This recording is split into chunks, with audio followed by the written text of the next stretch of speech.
Hay momentos en la vida en los que te das cuenta de que la persona que más has querido en el mundo no te ve más que como una molestia. Para mí, ese momento llegó un martes por la tarde, cuando sentí que una mano invisible me aplastaba el pecho, y mi hijo me miró con unos ojos más fríos que el invierno, y dijo unas palabras que jamás olvidaré. Ya te ha llegado la hora. Soy Carmen, tengo 67 años, y crié a mi hijo sola después de que mi marido muriera cuando Javier solo tenía 8. Tuve 2 trabajos durante 15 años, limpiando oficinas por la noche y de camarera durante el día, para que mi niño pudiera tener todo lo que yo nunca tuve. Clases de piano, campamentos de verano, estudios universitarios. Llevé los mismos 3 vestidos durante años para que él pudiera tener zapatos nuevos. Me salté comidas para que él pudiera repetir. Pospuse mis propias citas médicas, ignoré mi propio dolor, porque siempre había algo que Javier necesitaba más. Y lo hice con gusto. Eso es lo que hacemos las madres, ¿no? Nos sacrificamos, aguantamos, nos convencemos de que un día, cuando nuestros hijos sean mayores y tengan éxito, recordarán todo lo que dejamos por ellos. Nos cogerán la mano cuando seamos viejas, nos darán las gracias, se preocuparán. Yo creía en eso con cada fibra de mi ser, incluso cuando Javier empezó a visitarme menos, incluso cuando sus llamadas se hicieron más cortas, más distraídas, incluso cuando dejó de preguntar cómo estaba y empezaba cada conversación con lo que necesitaba. Mamá, necesito que me prestes algo de dinero para una inversión. Mamá, ¿puedes ser mi aval en este préstamo? Es solo un formalismo. Mamá, estoy muy liado este fin de semana. Quizás el mes que viene. Me decía a mí misma que solo estaba ocupado construyendo su vida. Al fin y al cabo, para eso lo crié, para que fuera independiente, exitoso, fuerte. Me convencí de que su distancia era la prueba de que había hecho bien mi trabajo. Ya no me necesitaba porque le había dado todo lo que necesitaba para valerse por sí mismo. Pero aquel martes, cuando el dolor me golpeó como un rayo que me partía el pecho, y me desplomé en mi propia cocina, descubrí la verdad que ninguna madre debería tener que afrontar jamás. Acababa de preparar el almuerzo, un simple sándwich, porque últimamente me había sentido cansada y no tenía energía para mucho más. El dolor empezó como una molestia sorda entre los omóplatos, y luego se extendió por mi pecho como fuego. Mi brazo izquierdo se quedó dormido. La habitación se inclinó. Intenté gritar, pero mi voz salió como un susurro. Javier estaba en el salón. Había venido de improviso esa mañana, lo que me había hecho tan feliz que casi lloro. Mi hijo, en mi casa, un día de diario. Hacía meses desde su última visita. Le había preparado su café favorito. Le había preguntado por su trabajo. Había intentado no darme cuenta de cuántas veces miraba el móvil mientras yo hablaba. Cuando me golpeó el dolor, logré llegar a duras penas hasta el umbral de la puerta entre la cocina y el salón. Me agarré al marco para no caerme. Javier, jadeé. Algo va mal. Necesito ayuda. Levantó la vista de su móvil lentamente, como si hubiera interrumpido algo importante. Sus ojos me escanearon con un desapego clínico, de la misma manera que mirarías a un desconocido que te pide una dirección. Javier, por favor, dije con la voz quebrada. Llama al 112. Creo que es el corazón. Observé su rostro con atención, esperando el pánico, el miedo, la acción inmediata que cualquier hijo que quisiera a su madre mostraría. Pero lo que vi en su lugar fue algo que hizo que el dolor físico pareciera casi soportable en comparación. Cálculo. Estaba calculando algo en su cabeza, sopesando opciones, tomando una decisión. Sobre mí, sobre si yo merecía la pena el esfuerzo. Mamá, dijo finalmente, con un tono plano y práctico. Tienes 67 años. Has tenido una buena vida. Quizás es que, simplemente, ya te ha llegado la hora. Al principio, las palabras no tenían sentido. Me quedé mirándolo, esperando el chiste, que se riera y dijera que era una broma, que se levantara de un salto y me ayudara. Pero no se movió. Simplemente se quedó allí sentado, mirándome con algo parecido a la impaciencia, como si estuviera siendo dramática, y una molestia. Javier, lo digo en serio. No puedo respirar bien. Por favor. Seguro que es solo ansiedad. Me interrumpió, volviendo a centrar su atención en el móvil. Siempre te preocupas demasiado por tu salud.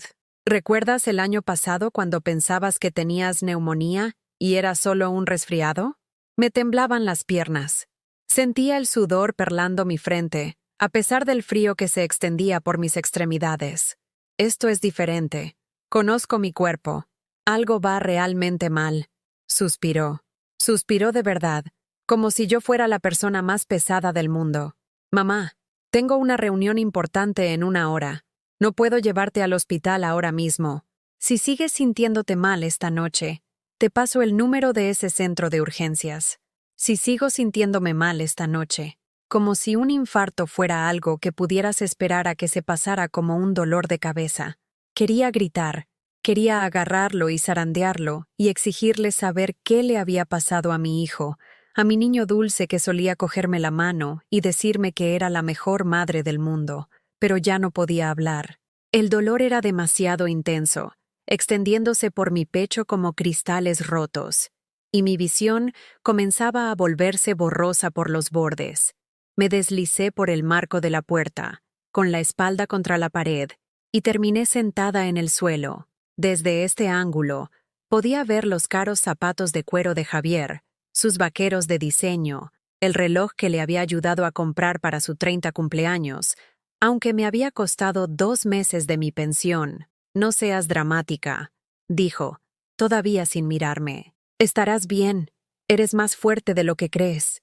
Luego se levantó, pasó por encima de mis piernas estiradas como si yo fuera un mueble en su camino, y se dirigió a la puerta de entrada. Oí el tintineo de sus llaves. Oí abrirse la puerta. Javier, susurré, aunque sabía que probablemente no podía oírme. La puerta se cerró.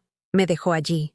Mi hijo, la persona que había amado más que a mi propia vida, el niño alrededor del cual había construido toda mi existencia, había visto a su madre sufrir un infarto y había decidido que no merecía la pena perderse una reunión por ella. No sé cuánto tiempo estuve sentada en el frío suelo de la cocina. El tiempo se volvió extraño, estirándose y comprimiéndose.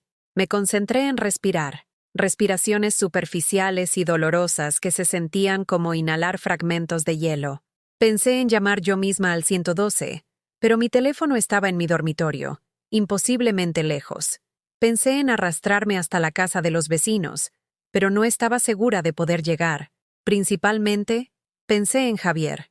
Pensé en la noche en que nació, en cómo lo había abrazado y le había prometido que siempre lo protegería, que siempre lo querría, que siempre estaría ahí. Pensé en su primer día de colegio, en cómo había llorado y se había aferrado a mi pierna, y yo le había asegurado que todo iría bien. Pensé en la vez que se rompió el brazo al caerse de la bicicleta, y me había quedado despierta toda la noche en el hospital cogiéndole la mano mientras dormía. Pensé en cada sacrificio que había hecho, cada sueño que había aplazado, cada trozo de mí misma que había entregado para asegurarme de que él tuviera más que yo. Y me di cuenta con una claridad devastadora de que todo ello, cada uno de esos momentos, había sido invisible para él, o peor, había sido visible y simplemente no le había importado. La vecina, la señora Liu, me encontró.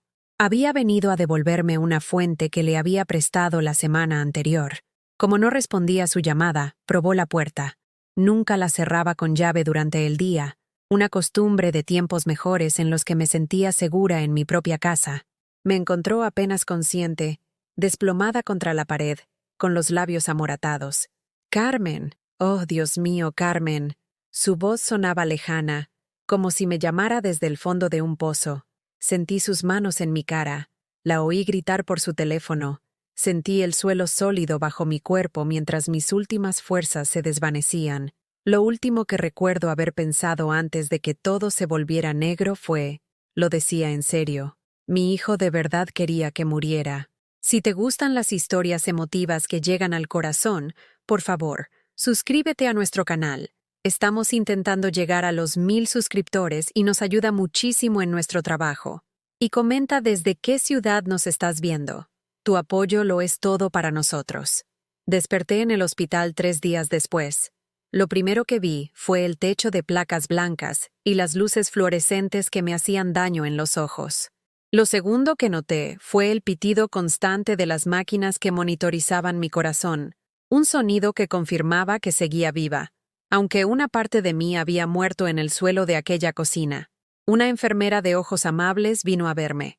Me explicó que había sufrido un infarto grave, que la rápida actuación de la señora Liu me había salvado la vida, que había estado inconsciente la mayor parte del primer día.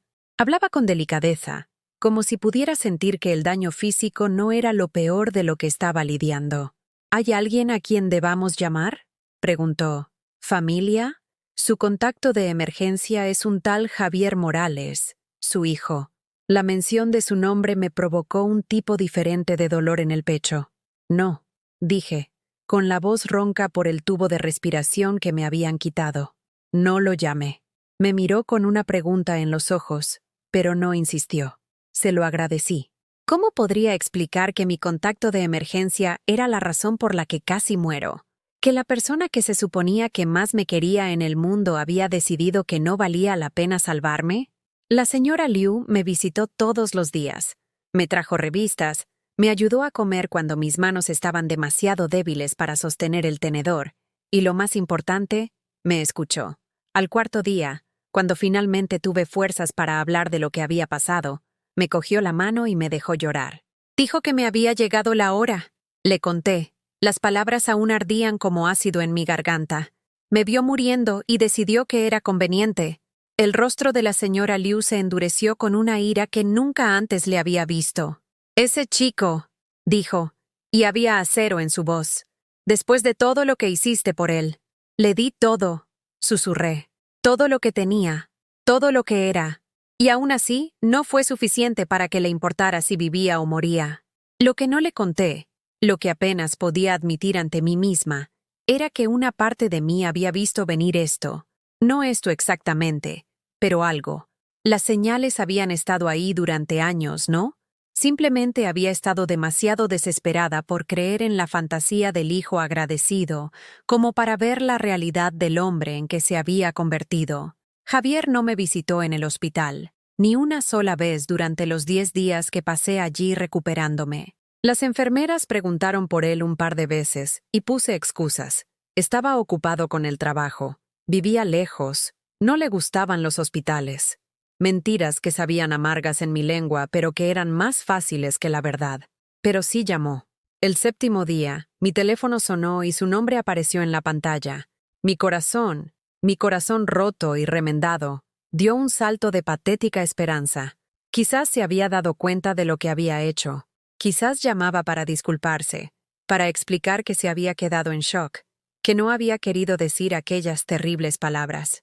«Hola, mamá», dijo, con un tono casual, como si continuáramos una conversación normal. «La señora Liu me dijo que estabas en el hospital. He estado hasta arriba de trabajo. Si no, habría llamado antes. Hasta arriba de trabajo. No un siento haberte dejado para que te murieras. No un me equivoqué. Solo una excusa envuelta en indiferencia. Tuve un infarto, Javier», dije, poniéndolo a prueba, dándole una última oportunidad de ser el hijo que había criado. «Sí, me imaginé que sería algo así. Siempre has tenido esa tendencia a exagerar con cada pequeño dolor, pero supongo que esta vez era grave de verdad. Cada pequeño dolor. Como si los años que pasé ignorando mis propios problemas de salud para cuidarlo fueran una prueba de debilidad en lugar de sacrificio. El médico dice que tengo que tomarme las cosas con calma durante un tiempo». Continué, odiando lo débil que sonaba mi voz. «Necesitaré algo de ayuda cuando vuelva a casa». Hubo una pausa larga y calculada, que me dijo todo lo que necesitaba saber, antes incluso de que hablara. «A ver, mamá», dijo Javier, y pude oír cómo cambiaba a lo que yo llamaba su tono de negocios. Suave, razonable, completamente frío. «He estado pensando en tu situación. No te estás haciendo más joven, y vivir sola claramente ya no es seguro para ti. ¿Y si esto vuelve a pasar y la señora Liu no está cerca? Puedo arreglármelas», dije rápidamente, el miedo comenzando a trepar por mi espalda. «Solo necesito... He estado mirando algunas residencias», continuó, hablando por encima de mí como si mis palabras no importaran. «Sitios agradables, muy limpios, con personal médico disponible las 24 horas del día. ¿No sería eso mejor que luchar por cuidar de esa casa tan grande tú sola? Una residencia. Quería meterme en una residencia. La casa en la que había vivido durante 35 años. La casa en la que lo había criado. La casa por la que casi me mato a trabajar para conservarla. Quería quitármela. No quiero ir a una residencia, Javier. Quiero ir a casa. A mi casa. Sé realista, mamá, dijo, la impaciencia asomando en su voz.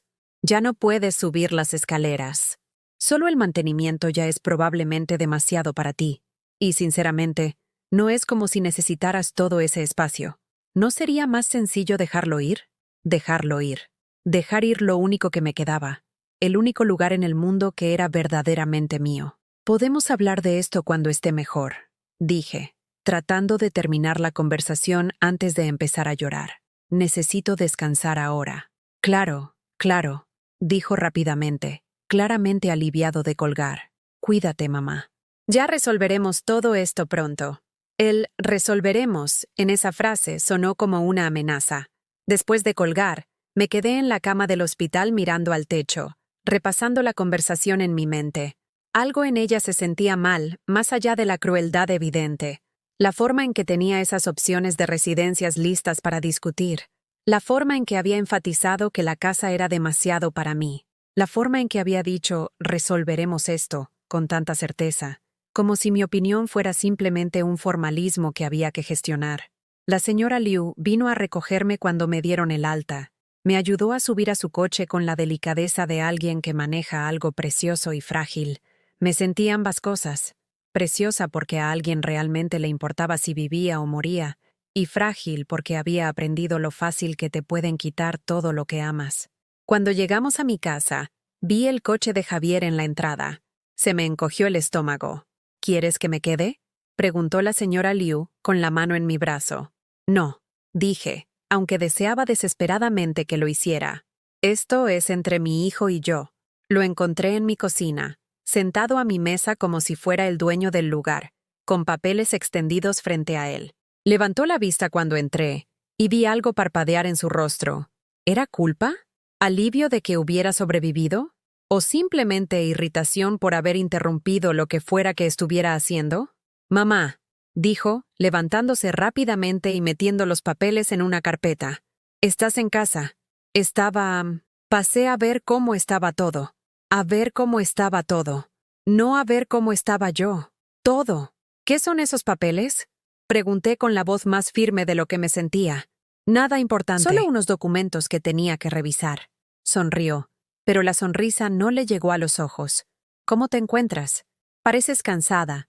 Quizás deberías descansar.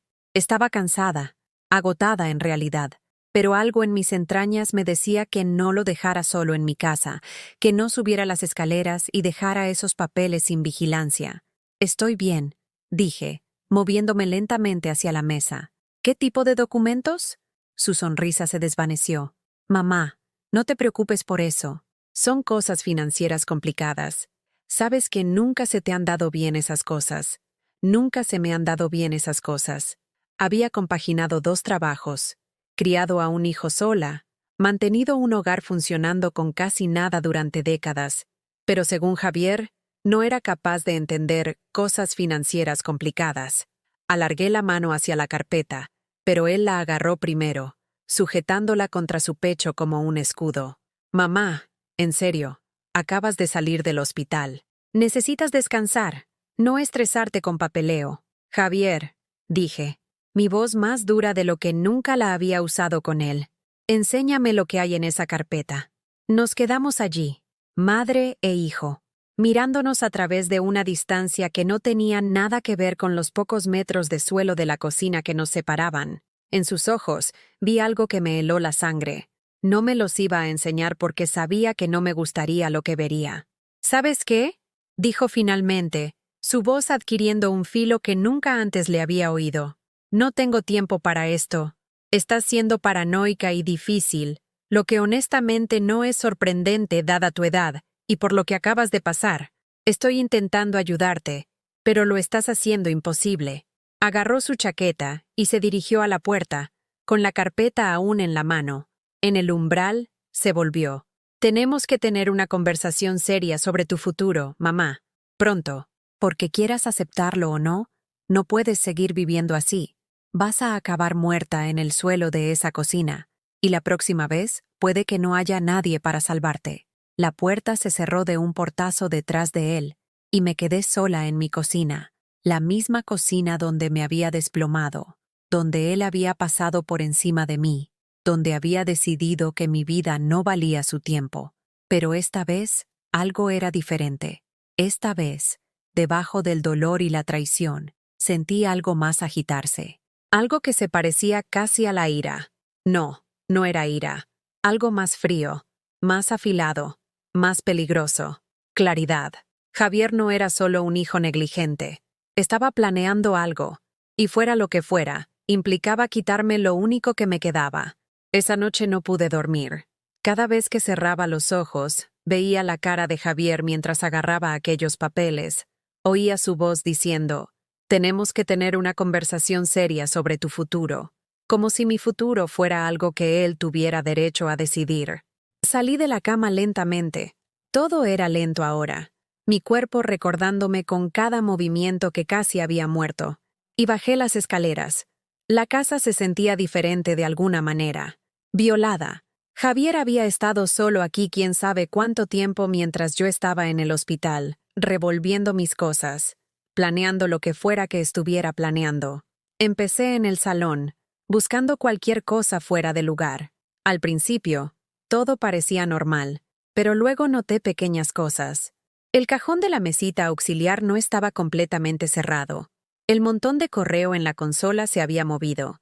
Siempre lo mantenía en un orden específico, del más antiguo al más nuevo. Y ahora estaba desordenado. Alguien había estado buscando entre mis cosas. En mi dormitorio, encontré más pruebas. Mi archivador, donde guardaba los documentos importantes, había sido abierto. Lo supe porque siempre lo cerraba con llave, y guardaba la llave escondida en un viejo joyero. La llave estaba de vuelta en su sitio, pero los papeles de dentro habían sido revueltos. Mi partida de nacimiento, mi certificado de matrimonio, el certificado de defunción de mi marido, la escritura de la casa, todos habían sido tocados, examinados, quizás incluso copiados. Mis manos temblaban mientras sacaba la escritura. La casa estaba a mi nombre, solo a mi nombre. Me había asegurado de eso después de la muerte de mi marido, queriendo saber que, pasara lo que pasara, tenía esta única cosa sólida que me pertenecía. Javier no tenía ningún derecho legal sobre ella, pero eso no significaba que no lo intentaría. Las siguientes semanas pasaron en una rutina incómoda. Me recuperé lentamente, aprendiendo a subir escaleras de nuevo, aprendiendo a reconocer las señales de advertencia que mi cuerpo me daba cuando me excedía. La señora Liu venía a verme a diario, a menudo trayendo sopa o guisos, negándose a que le diera las gracias como era debido. «Tú harías lo mismo por mí», decía, y me di cuenta con una punzada de que sí, lo haría. Eso es lo que hacían los vecinos, lo que los seres humanos hacían los unos por los otros. Era una amabilidad tan simple, y sin embargo Javier me había hecho sentir que pedir ayuda cuando estaba literalmente muriendo era una carga irrazonable. Javier no me visitó, pero llamó. Vaya si llamó. Cada pocos días, siempre con el mismo mensaje envuelto en diferentes palabras. «Solo llamo para ver cómo estás, mamá. ¿Has pensado algo más sobre esas residencias que te mencioné? Mamá, estuve hablando con un amigo cuya madre está en una residencia y dice que es maravilloso. Mucho menos estrés. Sabes, mamá, a tu edad, realmente deberías pensar en lo que tiene sentido a largo plazo». Cada llamada hacía que apretara más la mandíbula. Nunca preguntaba cómo me sentía. Nunca preguntaba si necesitaba algo. Cada conversación era solo otro argumento de venta para que renunciara a mi casa y a mi independencia. Luego vino la visita de su esposa, Raquel. Siempre había tenido una relación complicada con Raquel. Era bastante educada, pero había algo frío en ella, algo calculador. Se había casado con Javier hacía 5 años, y yo me había esforzado mucho por acogerla, por ser la suegra que me gustaría tener si estuviera en su lugar. Pero ella me había mantenido a distancia, apareciendo en las fiestas de guardar y yéndose tan pronto como la cortesía lo permitía. Llegó un jueves por la tarde, vestida de marca como siempre, con un ramo de flores que parecía comprado en un supermercado a última hora. «Carmen», dijo, dándome 2 besos al aire cerca de mis mejillas, «tienes un aspecto... tienes aspecto de haber pasado por algo terrible. Hemos estado muy preocupados. Como si ella y Javier fueran un frente unido de preocupación. Me estoy recuperando», dije, llevándola al salón. «¿Quieres un té?» «Oh, no, gracias. No puedo quedarme mucho». Se sentó en el borde de mi sofá como si temiera que pudiera estar contaminado. «En realidad, he venido porque Javier y yo hemos estado hablando, y realmente creemos que es hora de tener una conversación franca sobre tu situación. Mi situación. No mi salud, no mi bienestar. Mi situación». «Javier mencionó que estabais mirando residencias de mayores», dije con cuidado. «Bueno, sí, pero es más que eso». Raquel se inclinó hacia adelante, su voz adoptando ese tono condescendiente que la gente usa cuando cree que está siendo amable, pero en realidad está siendo paternalista. «Carmen, ya no eres una jovencita. Esta casa es demasiado grande para ti. Solo el mantenimiento debe ser agotador. Y después de lo que pasó, ¿y si tienes otro infarto? ¿Y si te caes por las escaleras? No es seguro que estés aquí sola». Cada palabra se sentía como un pequeño cuchillo, recortando mi autonomía, mi competencia, mi derecho a tomar mis propias decisiones sobre mi propia vida. «Agradezco tu preocupación», dije manteniendo la voz firme, «pero me las apaño bien. La señora Liu me visita, y mi médico dice...» «La señora Liu también es mayor», interrumpió Raquel. «¿Qué pasará cuando ya no pueda ayudarte? Javier y yo tenemos carreras exigentes. No podemos estar viniendo aquí cada vez que necesites algo». Quise reír. Nunca habían venido cuando necesitaba algo. Javier literalmente me había dejado casi morir en lugar de perderse una reunión. «Nadie os lo está pidiendo», dije, con un filo asomando en mi voz. La expresión de Raquel se endureció ligeramente. «Estamos tratando de hacer lo mejor para todos, Carmen. Para ti, para que estés segura y cuidada. Y sinceramente, también para nosotros. El estrés de preocuparnos por ti está afectando al trabajo de Javier. Apenas puede concentrarse en la oficina. El estrés de preocuparse por mí. Javier, que no se había preocupado lo suficiente como para llamar al 112 cuando yo estaba sufriendo un infarto, supuestamente estaba tan consumido por la preocupación que estaba afectando a su carrera. «¿Qué es exactamente lo que sugerís?», pregunté.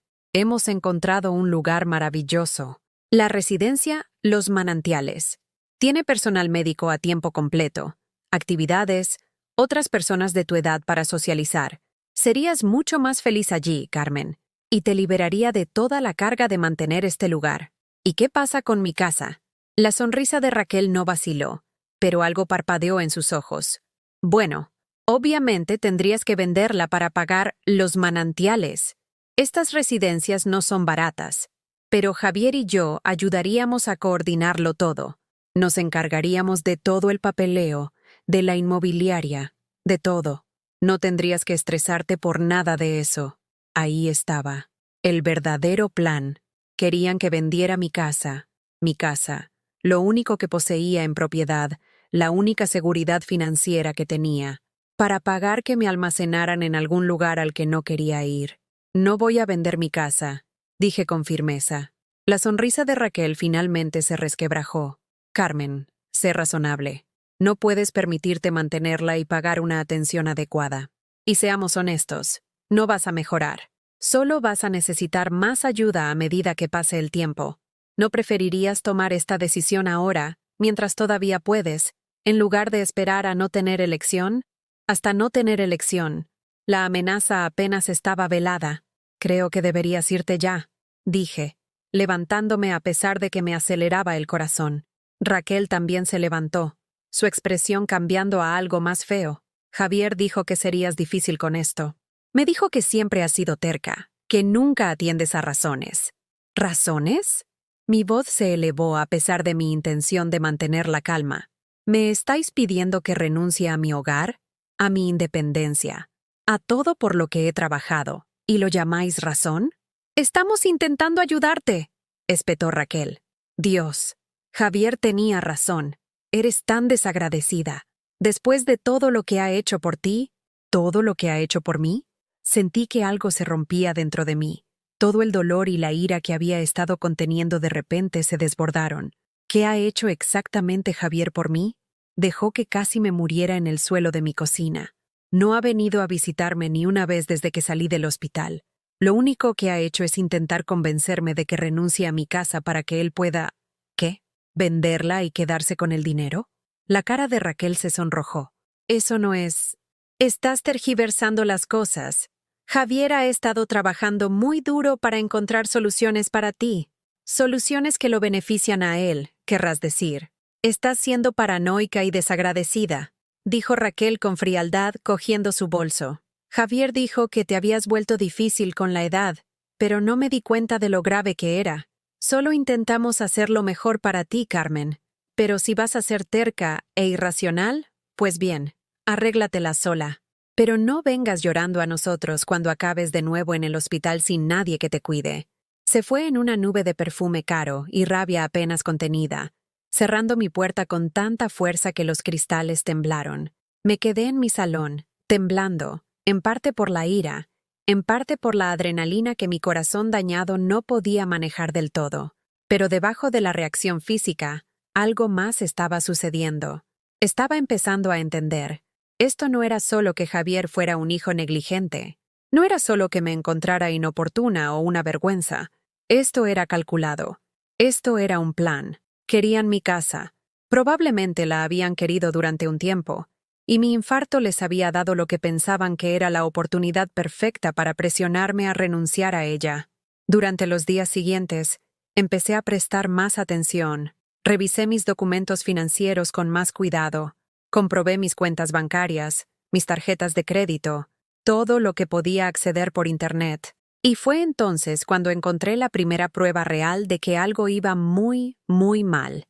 Había cargos en mi tarjeta de crédito que yo no había hecho. Pequeños al principio, 50 euros aquí, 80 allá, que podría haber pasado por alto si no hubiera estado mirando con atención. Pero a medida que retrocedía, encontré más. Cientos de euros cargados en tiendas en las que nunca había comprado, restaurantes en los que nunca había comido, y la firma en los justificantes de autorización, escaneados en mi cuenta online, se parecía a la mía, pero no era exactamente igual. Alguien había falsificado mi firma, alguien que tenía acceso a mis documentos, que sabía cómo era mi firma, que podía practicar hasta que se pareciera lo suficiente como para engañar a un cajero o a un empleado del banco que no mirara con demasiada atención. Javier, mi hijo me estaba robando. Me senté a la mesa de mi cocina con meses de extractos de tarjetas de crédito extendidos frente a mí, y sentí cómo la última pieza de la madre que había sido se desmoronaba. La mujer que había puesto excusas por él, que había creído en él a pesar de todas las pruebas en contra, que se había aferrado a la fantasía de que, en el fondo, todavía la quería. Esa mujer murió allí mismo, entre los papeles que documentaban la traición de su propio son. Pero otra persona estaba naciendo. Alguien más dura. Alguien a quien habían empujado tan lejos que finalmente estaba lista para devolver el golpe. Esa noche no dormí. ¿Cómo podría? Cada vez que cerraba los ojos, veía esos extractos de la tarjeta de crédito, esas firmas falsificadas, el cálculo cuidadoso detrás de cada robo. Esto no era impulsivo. No era un error de una sola vez.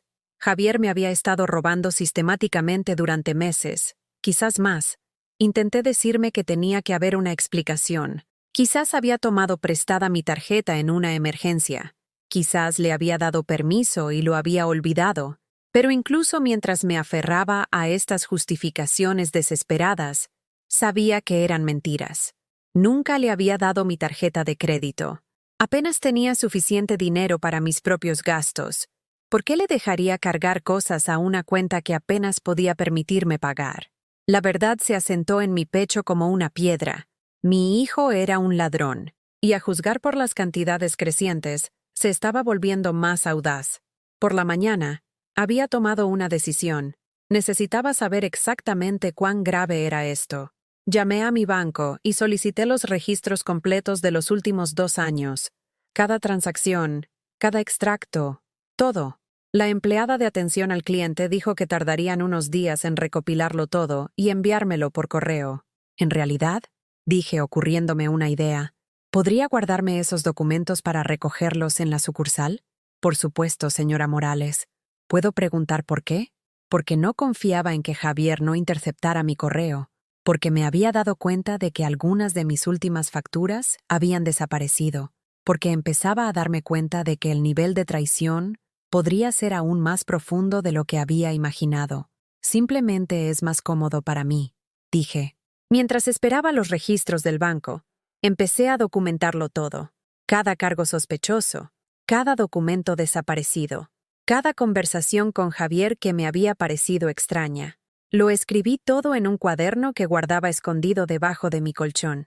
Dramático, tal vez, pero había aprendido a no subestimar lo que Javier podría hacer si supiera que estaba sobre la pista. La señora Liu notó el cambio en mí. Vino con el almuerzo una tarde y me encontró en la mesa de la cocina, rodeada de papeles e impresiones.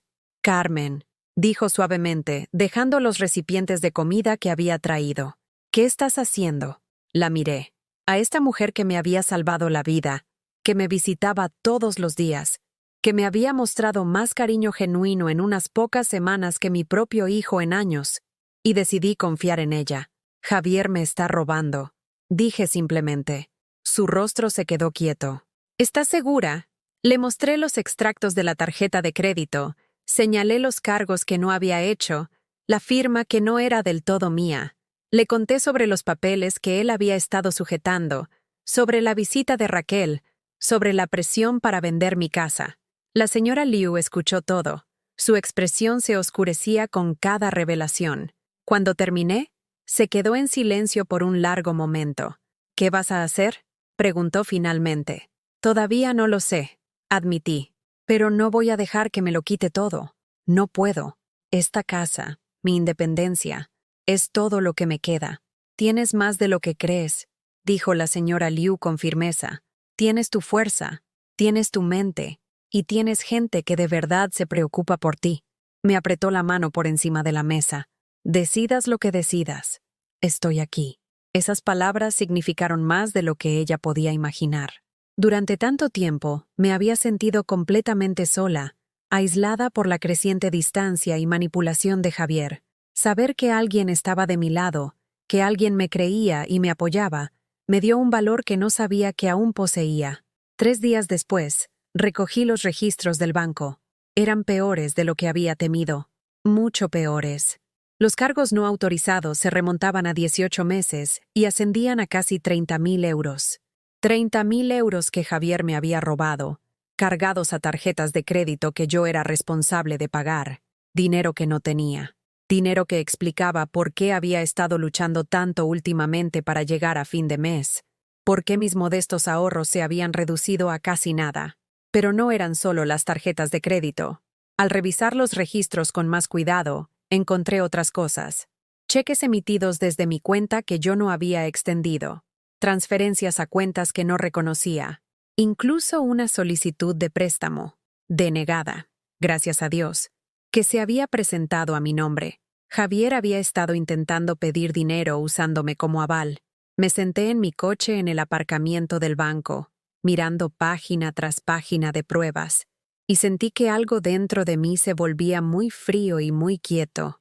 Esto no era solo un robo. Era un intento sistemático de despojarme de todos los recursos que tenía, de dejarme tan arruinada financieramente que no tendría más remedio que hacer lo que él quería. Y ahora entendía lo que quería, que vendiera mi casa, le entregara las ganancias para pagar alguna residencia donde me almacenarían hasta que muriera. Y probablemente, si lo investigaba con suficiente cuidado, se las había arreglado para figurar como el beneficiario de lo que quedara. Mi hijo no solo me estaba robando, estaba intentando borrarme. Esa noche, hice algo que no había hecho en años. Saqué las cajas del fondo de mi armario, las que contenían fotos y recuerdos de la infancia de Javier. Necesitaba entender cuándo había empezado esto, si había habido señales que no había visto, momentos en los que podría haber cambiado la trayectoria de en quién se había convertido. Había fotos de fiestas de cumpleaños, eventos escolares, vacaciones familiares para las que habíamos juntado dinero a duras penas. En cada foto podía verme a mí misma, más joven, más esperanzada, dedicada a este niño que pensé que sería mi legado. Y ahí estaba Javier, sonriendo a la cámara, pareciendo cualquier niño normal y feliz.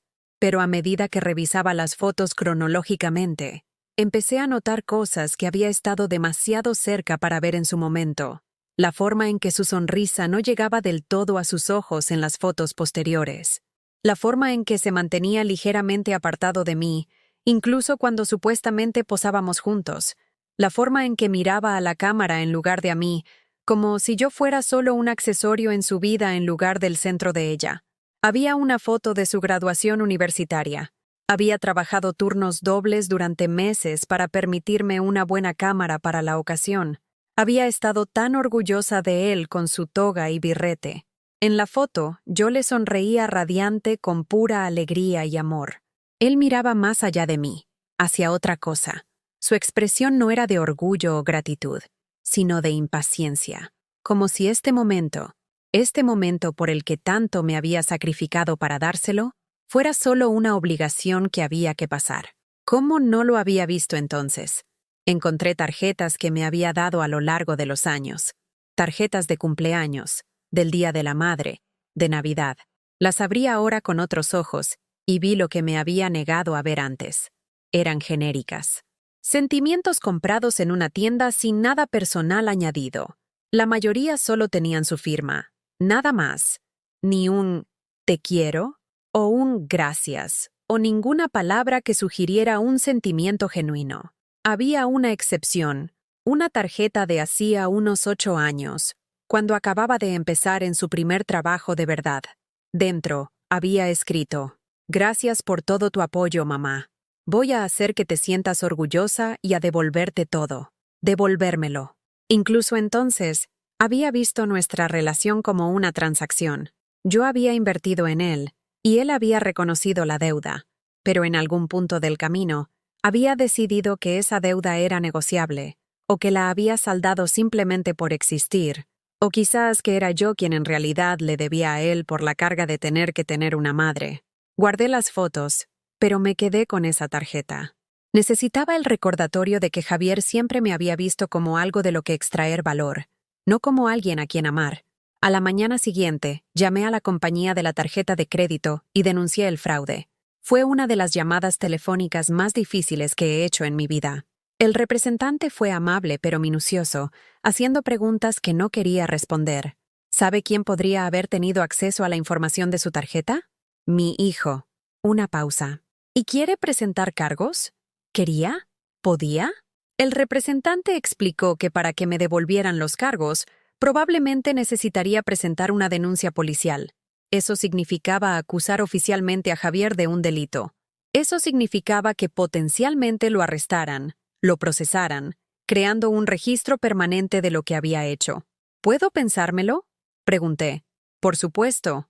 Pero, señora Morales, debo decirle que casos como este, cuando es la familia, pueden ser complicados. A veces la gente lo deja pasar porque no quiere hacer daño a su familiar, pero eso solo permite que el comportamiento continúe. Después de colgar, me quedé con ese pensamiento. Permitir. ¿Había estado permitiendo a Javier toda su vida? ¿Poniendo excusas por su egoísmo, su falta de empatía, su creciente crueldad? ¿Había creado yo a este monstruo por quererlo demasiado, por no exigirle nunca responsabilidades, por poner siempre sus necesidades por encima de las mías? La señora Liu me encontró llorando en la mesa de la cocina 1 hora después. «Yo hice esto», le dije entre lágrimas. «Yo lo convertí en esto. Nunca le dije que no. Nunca puse límites. Simplemente seguí dando y dando y dando. Y le enseñé que estaba bien simplemente coger y coger y coger».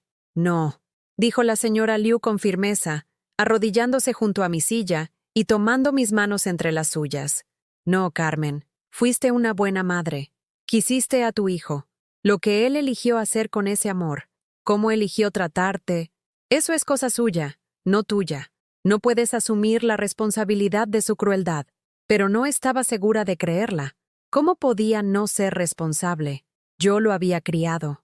Cada elección que hice, cada lección que le enseñé o no le enseñé, había moldeado en quién se convirtió. Mi hija vive en California, dijo la señora Liu en voz baja.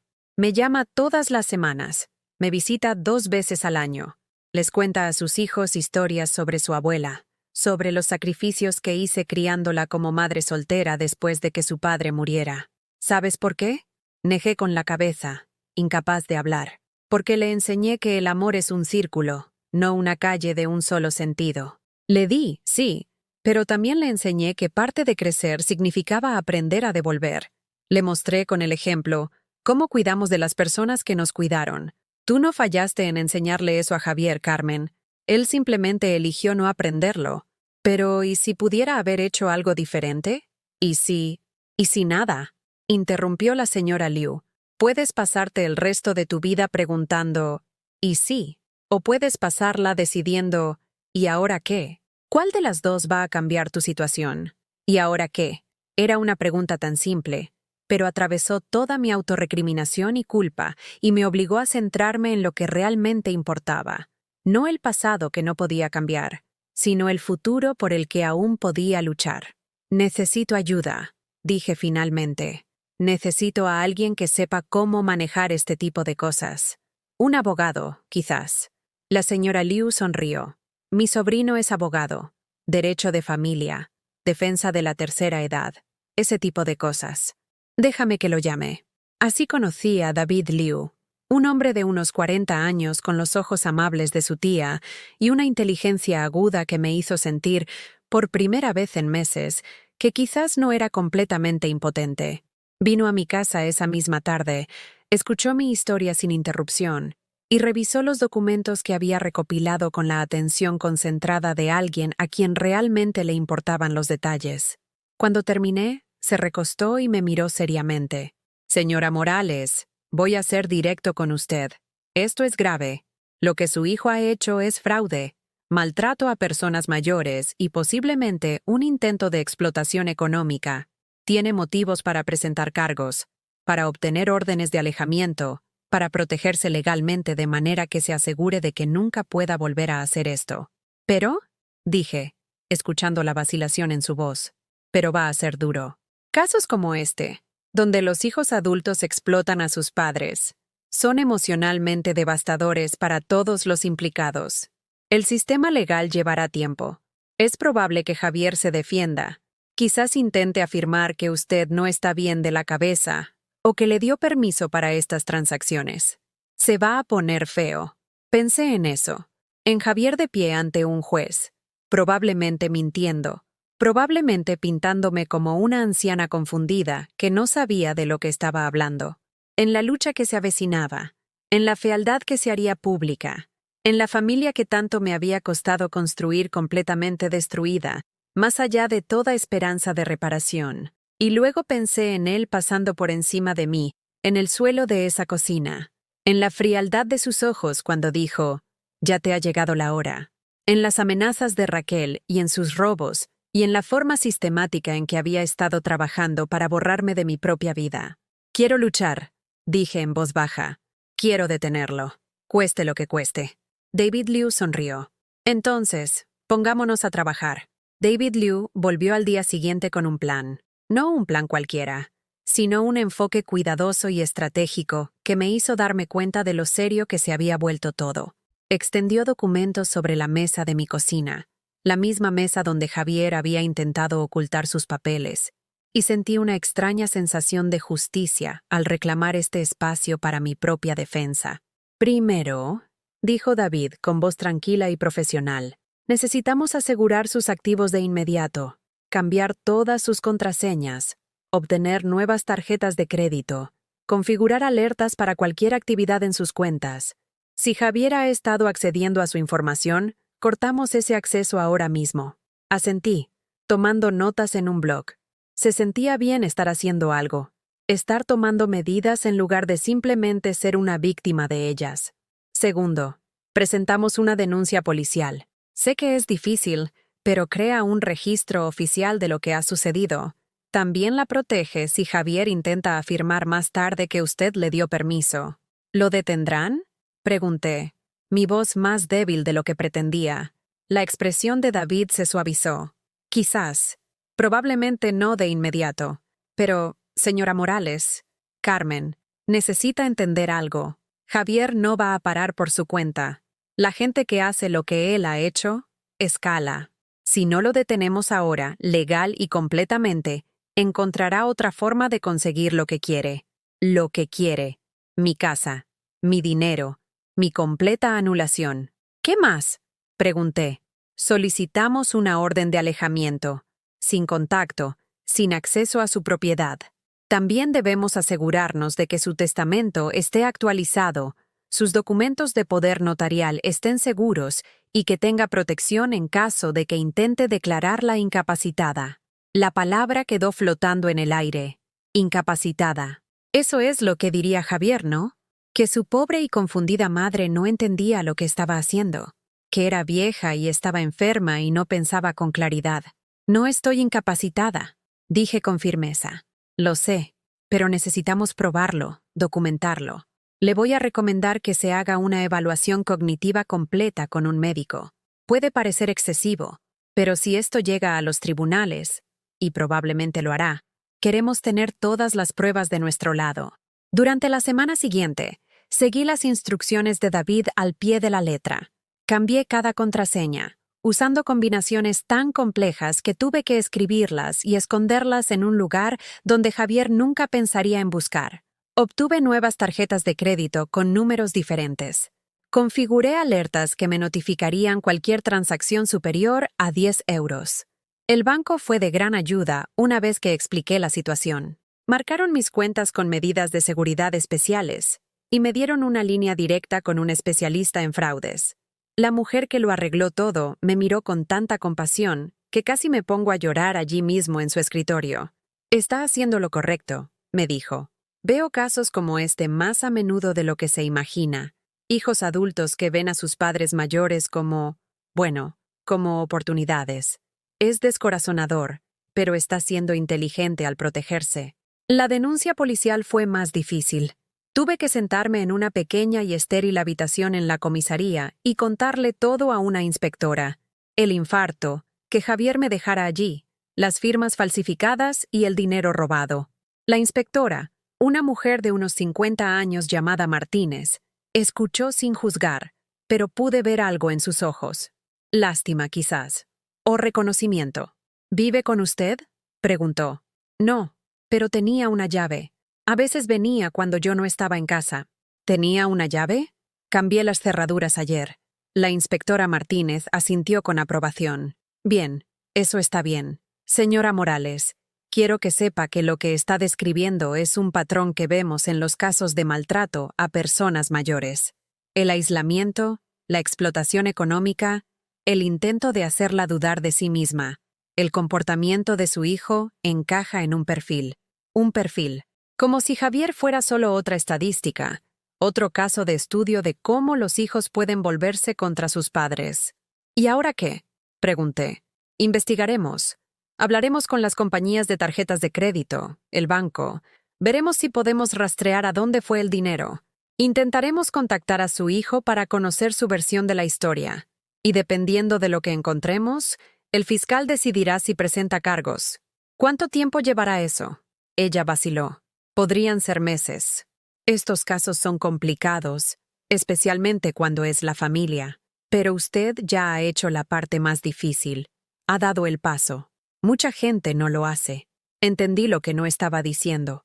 Mucha gente elegía proteger a sus abusadores porque no podían enfrentarse a la alternativa. Elegían seguir fingiendo que todo estaba bien en lugar de reconocer que las personas que más querían los habían traicionado. Casi había sido una de esas personas. Parte de mí todavía quería serlo. La evaluación cognitiva estaba programada para el lunes siguiente. David había recomendado a una doctora especializada en evaluaciones geriátricas, alguien que pudiera proporcionar documentación que se sostuviera en un tribunal si fuera necesario. Pasé los días previos a la cita en un estado de extraña ansiedad. ¿Y si no la pasaba? ¿Y si mi infarto había afectado mi cerebro de alguna manera? ¿Y si Javier tenía razón y realmente estaba perdiendo el juicio? La señora Liu notó mi preocupación. Había empezado a pasar más tiempo en mi casa, apareciendo con la compra o ofreciéndose a ayudar con las tareas. Creo que tenía miedo de dejarme sola demasiado tiempo, miedo de que Javier apareciera o de que yo cayera en la desesperación cuando nadie estuviera mirando. «Estás más lúcida que nunca», me aseguró. «Más que la mayoría de la gente de la mitad de tu edad. Deja de preocuparte». Pero no podía evitarlo. Dependía tanto de esa evaluación, mi independencia, mi hogar, mi capacidad para luchar contra lo que Javier había hecho. La prueba en sí fue agotadora. Horas de preguntas, ejercicios de memoria, tareas de resolución de problemas. La doctora, una mujer paciente llamada doctora Reyes, me guió a través de todo con cuidado, explicando qué estaba evaluando y por qué. Al final, se sentó conmigo y sonrió. «Señora Morales, su función cognitiva es excelente, mejor que la media para su grupo de edad, de hecho. No hay evidencia de demencia, ni pérdida de memoria significativa, ni deterioro en su capacidad para tomar decisiones. Francamente, está usted extraordinariamente bien, especialmente considerando el estrés al que ha estado sometida. El alivio fue tan intenso que casi lloré. ¿Entonces no me estoy volviendo loca? Ni mucho menos. Es usted una mujer lúcida y capaz que ha pasado por una experiencia traumática. Eso es muy diferente del deterioro cognitivo. Salí de su consulta con un documento oficial que certificaba que era mentalmente competente, plenamente capaz de gestionar mis propios asuntos y que no necesitaba ningún tipo de tutela o curatela. Era solo un trozo de papel, pero se sentía como una armadura. Javier llamó 2 días después. Vi su nombre en la pantalla de mi teléfono y mi primer instinto fue no contestar. Pero David me había dicho que lo documentara todo, que guardara registros de todo contacto. Así que contesté, pero también pulsé el botón de grabar en la aplicación que David me había ayudado a instalar. «Mamá». Su voz era tensa, enfadada. «¿Qué coño está pasando? Acabo de recibir una llamada de una inspectora haciéndome preguntas sobre un fraude con tarjetas de crédito. ¿Qué les has contado?» «Les he contado la verdad», dije, manteniendo la voz firme. «Que has estado usando mis tarjetas de crédito sin permiso. Que has falsificado mi firma. Que me has robado 30.000 euros. Silencio. Luego, «No puedo creer que hayas hecho esto. Soy tu hijo». «Sí», dije en voz baja. «Lo eres. Y me dejaste para que me muriera en el suelo de la cocina. Eso no es. Estás tergiversando todo. Estaba en shock, mamá. No sabía qué hacer. Sabías cómo marcar el 112. Elegiste no hacerlo. Esto es una locura». Su voz estaba subiendo de tono, perdiendo el control cuidadoso. «Estás loca. Siempre has sido dramática y paranoica, pero esto ya es pasarse. ¿Llamar a la policía para denunciar a tu propio hijo? ¿Qué clase de madre hace eso?» «La clase que finalmente ha decidido dejar de ser una víctima», pensé. Pero lo que dije fue, «la clase cuyo hijo le robó. La clase cuyo hijo intentó manipularla para vender su casa. La clase cuyo hijo la vio morir y se marchó. Te vas a arrepentir de esto», dijo Javier, su voz bajando a un tono más oscuro. «¿Crees que puedes luchar contra mí? ¿Crees que puedes ganar? Mamá, tengo abogados. Tengo recursos. Tengo pruebas de que no estás en condiciones de vivir sola. Vas a acabar en una residencia de todos modos, pero ahora será una pública en lugar del sitio agradable que Raquel y yo encontramos. ¿Es eso lo que quieres?» «Lo que quiero», dije, sorprendida de lo tranquila que sonaba, «es que te mantengas alejado de mí. He cambiado las cerraduras. He denunciado el fraude. Lo he documentado todo. Y si te acercas a mi casa o me contactas de nuevo, solicitaré una orden de alejamiento». «¿Una orden de alejamiento?», se rió, con una risa aguda y amarga. «¿Contra tu propio hijo? ¿Sabes cómo va a quedar eso? Todo el mundo pensará que has perdido la cabeza. Que piensen lo que quieran. Yo sé la verdad. Y lo que es más importante, la policía sabe la verdad. El banco sabe la verdad. Mi abogado sabe la verdad». «¿Tu abogado?». Otra pausa. «Joder, mamá. ¿De verdad has contratado a un abogado?» «Sí. Y es muy bueno en lo que hace». Podía oír la respiración de Javier al otro lado de la línea. Casi podía sentirlo recalculando, tratando de averiguar su siguiente movimiento. Cuando volvió a hablar, su voz había cambiado, ahora más suave, casi suplicante. Mamá, por favor, no hagamos esto. Sentémonos y hablemos de esto como adultos. Seguro que ha habido algún malentendido. Puede que usara tu tarjeta alguna vez, pero era para cosas para ti, cosas que necesitabas. Ya sabes que últimamente se te van las cosas de la cabeza. A lo mejor es que no te acuerdas. No se me van las cosas de la cabeza, Javier. Me han hecho una evaluación cognitiva. Tengo documentación que demuestra que soy completamente competente, así que puedes dejar de intentar hacerme luz de gas. El silencio que siguió fue diferente, más denso. Había usado la palabra que él había estado esquivando. Había nombrado lo que él había estado intentando hacer. Hacerme dudar de mi propia mente, de mis propios recuerdos, de mi propia realidad. Bien, dijo finalmente con todo atisbo de calidez desaparecido de su voz. Si así es como quieres jugar, bien. Pero no me vengas llorando cuando acabes sola y arruinada sin nadie que te cuide. No esperes que esté ahí cuando de verdad necesites ayuda. Estás cometiendo un error garrafal, y cuando te des cuenta, será demasiado tarde. Adiós, Javier. Colgué antes de que pudiera responder, e inmediatamente mis manos comenzaron a temblar. Lo había hecho. Le había plantado cara. Había rechazado su manipulación. Me había mantenido firme. Pero Dios mío, cómo dolía. Dolía tanto que apenas podía respirar. La señora Liu me encontró sentada en el suelo de la cocina 20 minutos después, llorando tan desconsoladamente que no podía hablar. No hizo preguntas. Simplemente se sentó a mi lado.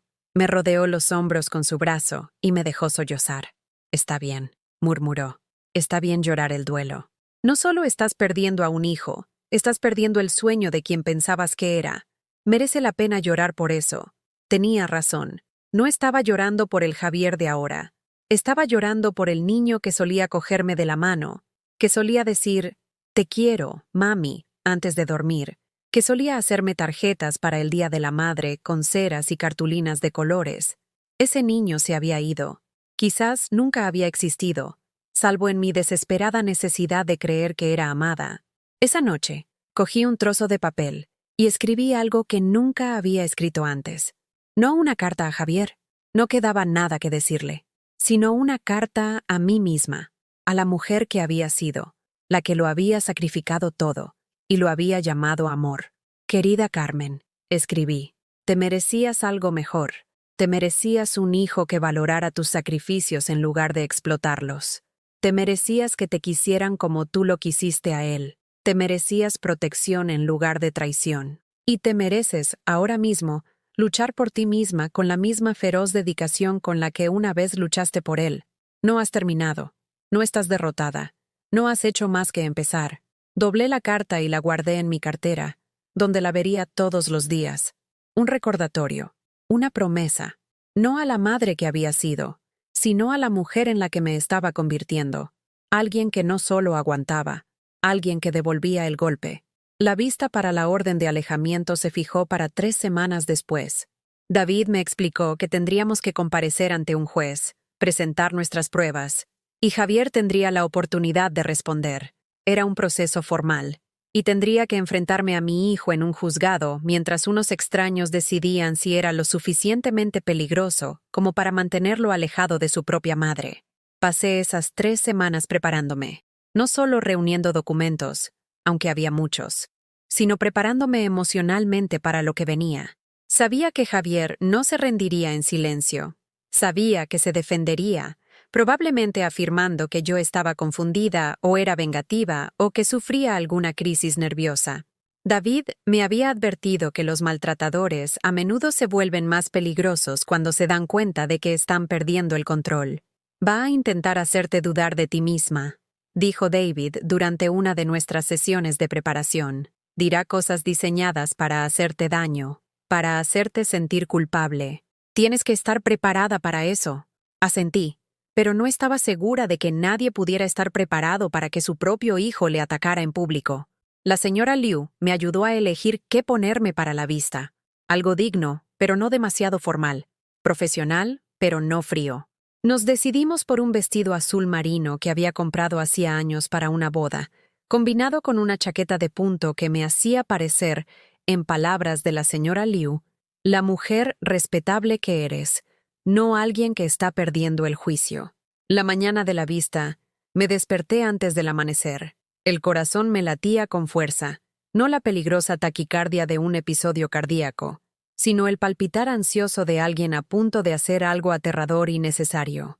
Me preparé un café, comí una tostada que apenas saboreé, e intenté no pensar en el hecho de que en unas pocas horas estaría sentada frente a Javier en un juzgado. La señora Liu me llevó en coche a los juzgados. David nos esperaba fuera, con un maletín lleno de documentos y con una expresión tan seria que me hizo sentir a la vez protegida y aterrorizada. ¿Estás lista?, preguntó. No, pensé, pero lo que dije fue, sí. La sala era más pequeña de lo que esperaba, menos dramática que las de la televisión. Luces fluorescentes, paredes beige, filas de bancos que me recordaban incómodamente a los de una iglesia. Javier ya estaba allí, sentado con su propia abogada, una mujer joven con un traje caro que parecía no haber conocido un solo día de dificultades en su vida. Javier no me miró cuando entré. Mantuvo la vista al frente, la mandíbula apretada.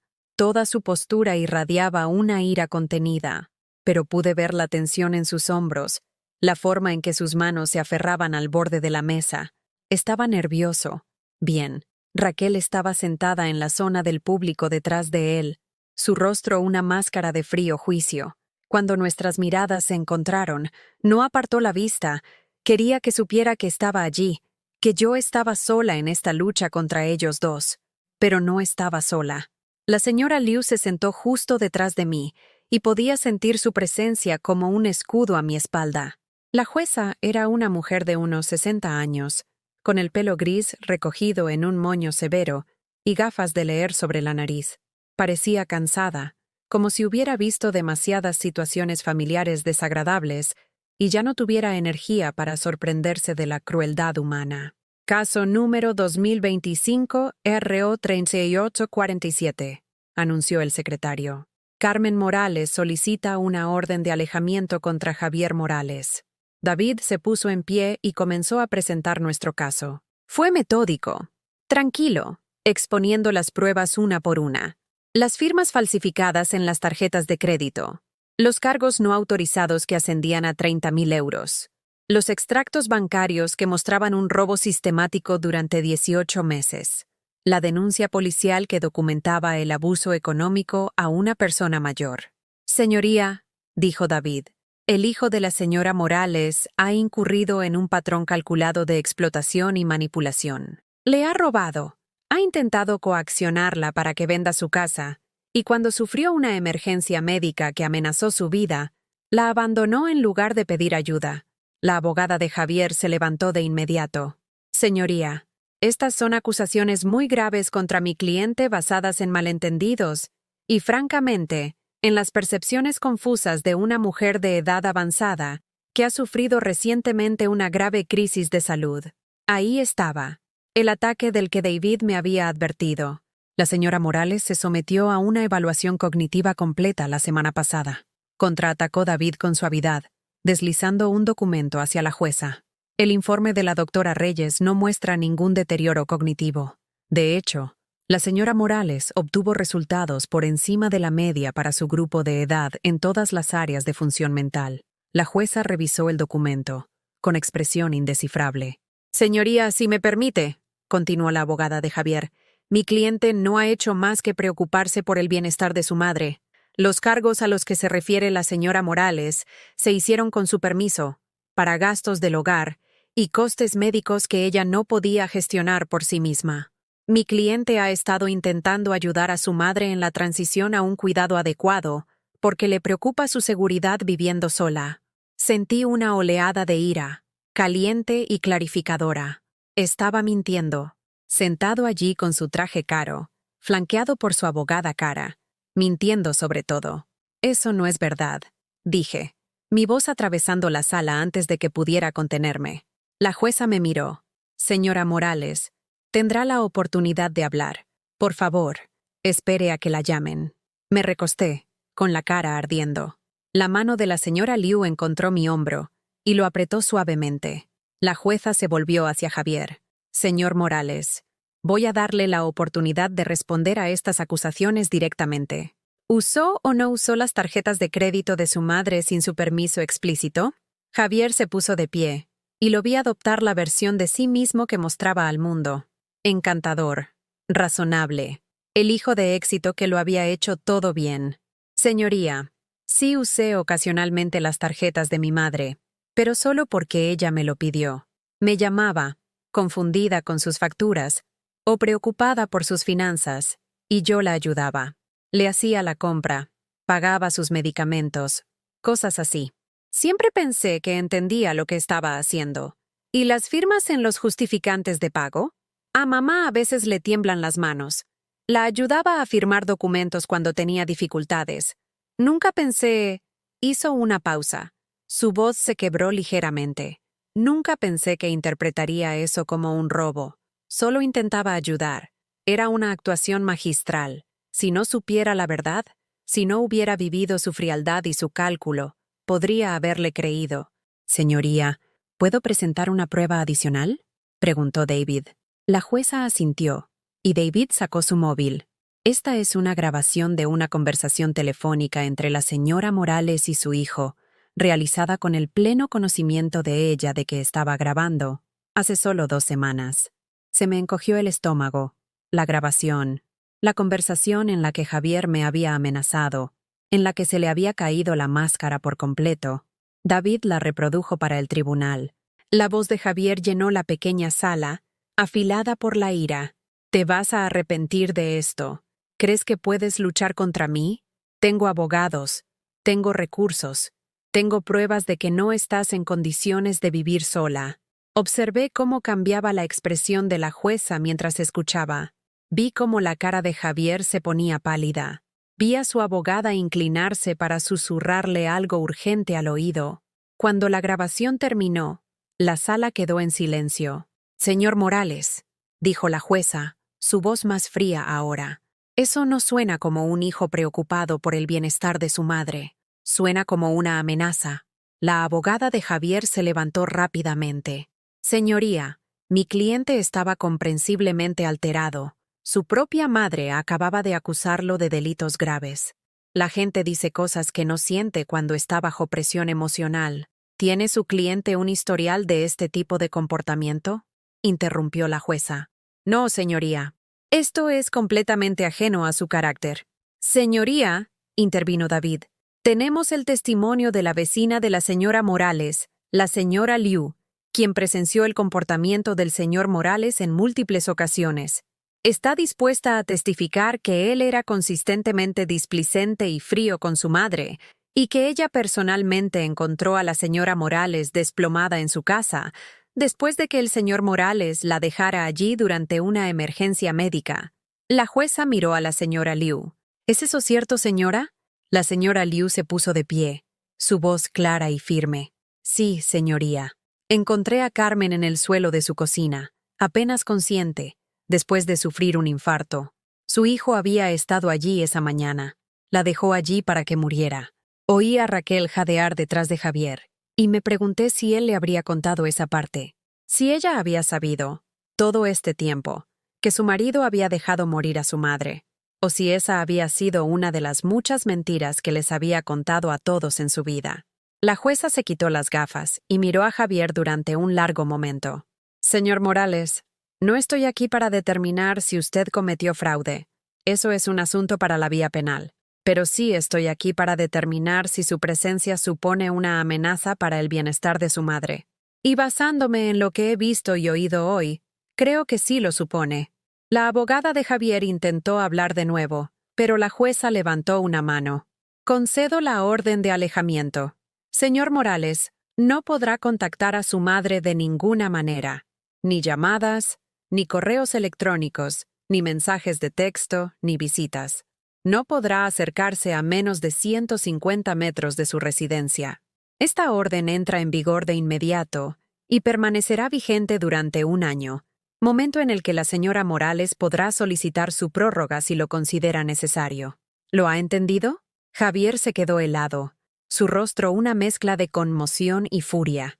Su abogada le tocó el brazo, le susurró algo, y finalmente él asintió rígidamente. Sí, señoría. Bien. Se levanta la sesión. El mazo sonó. Y así, sin más, se acabó. Javier tenía la orden de mantenerse alejado de mí. Legalmente, oficialmente, ya no podía hacerme daño. Me quedé sentada, incapaz de moverme, incapaz de procesar lo que acababa de pasar. Los brazos de la señora Liu me rodearon por detrás, y oí su voz en mi oído. Lo has conseguido, Carmen. Has luchado por ti misma, y has ganado. Pero no lo sentía como una victoria. Todavía no. Se sentía como un duelo, como una pérdida, como la ruptura final de un vínculo que había pasado 67 años creyendo inquebrantable. David guardó sus cosas en el maletín, con una expresión de satisfacción profesional en el rostro. Esto es bueno, Carmen. Muy bueno. La orden de alejamiento refuerza nuestro caso si el fiscal decide presentar cargos penales, y te protege mientras trabajamos en recuperar el dinero robado. Javier pasó a nuestro lado al salir de la sala. Por un instante, su máscara se deslizó, y vi odio puro en sus ojos. No ira, odio, hacia mí, hacia su propia madre. Te arrepentirás de esto, dijo en voz baja, lo suficientemente alto para que yo lo oyera. Crees que has ganado, pero no es así. Vas a morir sola, y yo estaré allí para verlo. Raquel lo agarró del brazo, apartándolo antes de que la seguridad pudiera oír lo que había dicho. Pero yo lo había oído, la señora Liu lo había oído, y David también lo había oído. Eso es una violación directa de la orden de alejamiento, dijo David en voz baja. Acaba de contactarte y te ha amenazado. Puedo hacer que lo detengan ahora mismo si quieres. Observé la espalda de Javier mientras se alejaba, con Raquel siseándole algo, sus hombros rígidos de rabia. Mi hijo, el niño que había criado, el hombre que me quería muerta. Todavía no, dije. Deja que crea que se ha salido con la suya. Deja que crea que todavía tiene algo de poder. La gente como Javier siempre comete errores cuando se cree intocable. David me miró con algo parecido al respeto. ¿Estás aprendiendo? No, dije suavemente. Siempre he sabido cómo sobrevivir. Simplemente, por fin he decidido que merecía la pena luchar por mí. Fuera de los juzgados, el sol brillaba, los pájaros cantaban, y el mundo continuaba su giro indiferente. La señora Liu me llevó a casa, y por primera vez en meses, entré en mi casa sin miedo. Javier ya no podía venir aquí. La ley había puesto una barrera entre nosotros que ni siquiera su crueldad podía cruzar. Esa noche, dormí mejor que en mucho tiempo, desde antes de mi infarto. Soñé, pero no las pesadillas que había estado teniendo. Soñé que estaba en un campo abierto, y el suelo bajo mis pies era sólido y seguro, y ya no tenía miedo. Cuando me desperté, el sol entraba a raudales por la ventana de mi dormitorio, y me di cuenta de que algo había cambiado. El duelo seguía ahí. No creo que ese tipo de pérdida desaparezca por completo, pero junto a él había algo más duro, más claro y más poderoso que cualquier cosa que hubiera sentido en años. No era esperanza, exactamente. Era determinación, la certeza absoluta de que iba a sobrevivir a esto, y no solo a sobrevivir, iba a recuperar todo lo que Javier me había robado, mi dinero, mi paz, mi vida. Pero no tenía ni idea de que la verdadera lucha no había hecho más que empezar. Javier esperó exactamente una semana antes de hacer su siguiente movimiento, el tiempo suficiente para que yo empezara a creer que la orden de alejamiento realmente me protegería. Lo bastante poco como para que debiera haberlo previsto. Comenzó con un correo electrónico, no a mí directamente, lo que habría violado la orden, sino a la señora Liu. El asunto decía, preocupación por Carmen Morales.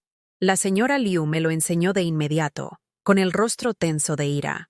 El correo era profesional, de tono casi clínico.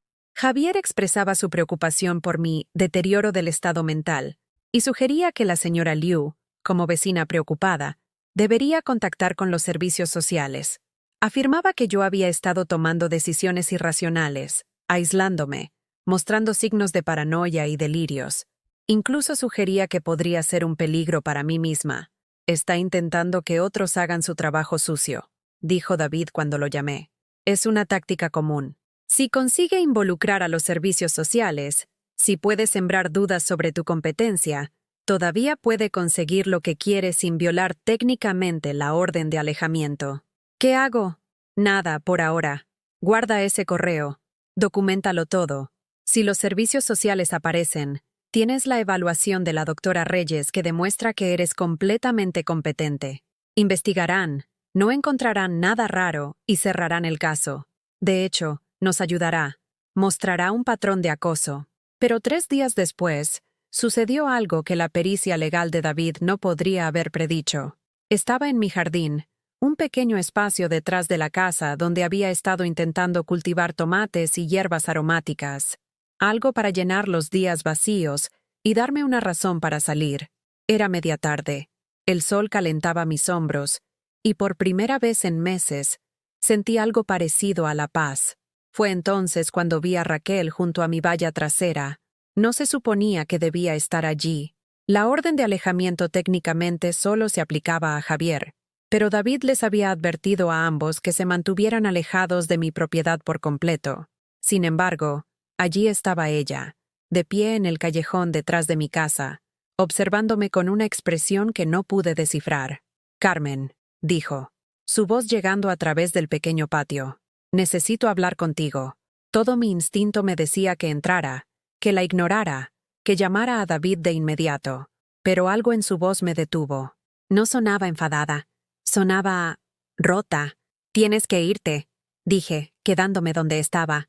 «No deberías estar aquí».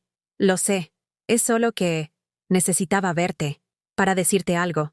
Debería haberme ido, pero la curiosidad, y quizás una pequeña y desesperada esperanza de que hubiera venido a disculparse, a reconocer lo que Javier había hecho, me mantuvo allí de pie. «Te escucho», dije. Raquel miró a su alrededor, como comprobando si alguien la observaba, y luego habló rápidamente. «Yo no lo sabía. Lo de las tarjetas de crédito, lo del dinero. Javier me dijo que le habías dado permiso para todo. Dijo que se te estaban olvidando las cosas, que le habías pedido que te ayudara a gestionar tus finanzas. ¿Y le creíste? ¿Por qué no iba a hacerlo? Es mi marido. Es...» Se detuvo con la voz quebrada. «Se supone que es una buena persona. Se supone. En pasado. Algo había cambiado». «¿Qué ha pasado?», pregunté, acercándome un poco. La mano de Raquel fue a su bolso, un gesto nervioso. «Encontré documentos. En su despacho en casa. Papeles que no quería que viera. Carmen ha estado planeando esto durante casi 2 años. Antes de tu infarto. Antes de todo esto.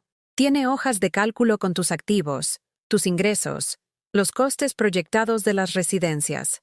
Ha estado investigando las leyes de tutela, buscando formas de conseguir el control de tu casa. La confirmación de lo que había sospechado aún así me golpeó como un puñetazo en el estómago. 2 años. Había estado planeando destruirme durante 2 años. «¿Por qué me cuentas esto?», pregunté. Los ojos de Raquel se llenaron de lágrimas. «Porque encontré algo más. Un seguro de vida. A tu nombre. Que Javier contrató hace 6 meses, con él mismo como beneficiario. Uno grande. 500.000 euros. El mundo se inclinó. Un seguro de vida. A mi nombre. Contratado después de mi infarto. Después de que me convirtiera en lo que Javier veía como una carga en lugar de una madre. Eso no es legal», dije. Mi voz apenas un susurro. «No puedes contratar un seguro de vida a nombre de alguien sin su conocimiento. Falsificó tu firma», dijo Raquel. «Igual que hizo con las tarjetas de crédito. Tengo copias de todo. Las hice antes de venir porque sabía que si te lo contaba, no podría seguir con él. Y él destruirá cualquier prueba que pueda encontrar». Sacó un sobre de su bolso y me lo tendió. «Aquí está todo. El seguro, la investigación sobre la tutela, las hojas de cálculo. También hay algo más. Correos electrónicos entre Javier y una mujer llamada Jennifer de una residencia. Ha estado negociando un contrato para ti, Carmen. Para una residencia pública, no el sitio bonito que te dijo. Uno de esos sitios donde la gente va a morir». Mis manos temblaron al coger el sobre. ¿Por qué elegiría una residencia pública si me dijo que quería un sitio agradable? La risa de Raquel fue amarga. «Porque son más baratas. Te necesita viva el tiempo suficiente para conseguir la tutela, para forzarte a vender la casa. Pero después de eso, cuanto menos gaste en tu cuidado, más se queda él. Y el seguro de vida. Si yo moría rápidamente, convenientemente, después de que Javier tuviera el control de mis bienes, me quería muerta, dije, las palabras finalmente pronunciadas en voz alta, no solo fuera de su vida, no solo apartada, muerta. No lo sé, dijo Raquel, pero su voz sugería que sospechaba lo mismo que yo. No sé hasta dónde llegaría, pero Carmen, tengo miedo. El hombre con el que creía haberme casado no existe. La persona con la que he estado viviendo es alguien a quien no reconozco. Y si ha podido hacerte esto a ti, a su propia madre. No terminó la frase. No hacía falta. Tienes que irte, dije sin rudeza, antes de que alguien te vea aquí y se lo diga a Javier. No puedes saber que me has dado esto. Raquel asintió, ya retrocediendo. Lo dejo. Voy a pedir el divorcio. Mi abogada dice que puedo testificar contra él en el caso penal si se llega a eso. Solo quería que lo supieras. Quería que supieras que lo siento. Debería haber cuestionado las cosas antes. Debería haberte protegido en lugar de creer sus mentiras. Se dio la vuelta y se fue rápidamente, desapareciendo por la esquina antes de que pudiera responder. Me quedé en mi jardín, agarrando el sobre, comprendiendo con una claridad cristalina que todo acababa de cambiar. Esto ya no era solo abuso económico, era algo más oscuro, algo que podría haber terminado con mi muerte pareciendo un desafortunado accidente, o el declive natural de una anciana en una residencia pública. Entré y llamé a David de inmediato. Llegó 30 minutos después con la inspectora Martínez, que había estado trabajando en mi caso desde que presenté la denuncia. Les mostré todo lo que Raquel me había dado, la póliza del seguro de vida con mi firma falsificada, la investigación sobre la tutela, los correos electrónicos sobre la residencia. El rostro de la inspectora Martínez se ensombrecía con cada documento. Señora Morales, esto lo cambia todo. Esto ya no es solo explotación económica. Con la póliza de seguro de vida, estamos ante una posible tentativa de estafa, posiblemente conspiración. Si podemos probar la intención, no terminó, pero lo entendí. Si podían probar que Javier había contratado esa póliza con la intención de beneficiarse de mi muerte, especialmente después de dejarme morir durante mi infarto, esto se convertía en algo mucho más grave que un robo. Tenemos que actuar rápido, dijo David. Javier aún no sabe que tenemos esta información, pero en cuanto Raquel solicite el divorcio, sospechará. Tenemos que adelantarnos. Esa noche, después de que David y la inspectora Martínez se fueran, me senté a la mesa de mi cocina y pensé en el niño que Javier había sido. Intenté identificar el momento exacto en que ese dulce niño se había transformado en un hombre capaz de planear la muerte de su propia madre por dinero. Pero no hubo un único momento, solo 1000 pequeñas decisiones, 1000 veces en las que se había elegido a sí mismo por encima de los demás, 1000 casos de crueldad que yo había excusado o ignorado o justificado. Había pasado tanto tiempo preguntándome qué había hecho mal, cómo le había fallado, pero sentada allí, con las pruebas de su calculada malicia extendidas ante mí, finalmente lo entendí. No le había fallado. Había tenido éxito en criarlo exactamente como me había propuesto, solo que no había visto que darle todo lo que quería le había enseñado que tenía derecho a tomar lo que quisiera de cualquiera, incluyéndome a mí. La diferencia era que ahora, por fin, iba a detenerlo. A la mañana siguiente, llamó la inspectora Martínez. Hemos ejecutado una orden de registro en el domicilio y la oficina de Javier Morales. Hemos encontrado pruebas adicionales, más documentos falsificados, comunicaciones con la compañía de seguros y algo interesante, búsquedas en su ordenador sobre las leyes de sucesiones y cuánto suelen tardar en fallecer las personas mayores en residencias públicas. Se me revolvió el estómago. Estaba investigando cuánto tendría que esperar. Eso parece. Señora Morales, el fiscal quiere reunirse con usted. Están considerando múltiples cargos: maltrato a persona mayor, estafa, falsedad documental y posiblemente tentativa de homicidio. Tentativa de homicidio. Las palabras quedaron flotando en el aire, demasiado grandes y terribles para comprenderlas del todo. Mi hijo podría ir a la cárcel por intentar matarme. ¿Qué tengo que hacer?, pregunté. Solo decir la verdad. Contarles todo, de la misma manera que me lo contó a mí. Querrán grabar su declaración, hacer que testifique ante el juez de instrucción más adelante. ¿Está preparada para eso?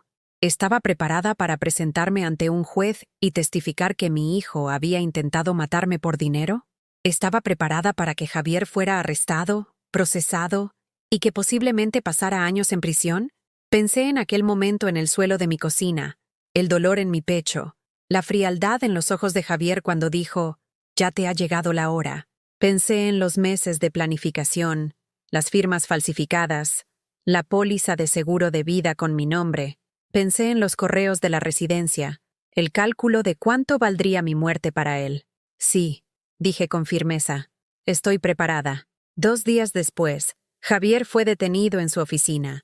La inspectora Martínez me llamó para decírmelo, su voz con una nota de satisfacción. No se resistió. Afirmó que todo era un malentendido, que su exmujer mentía para vengarse de él, que usted estaba confundida y era vengativa.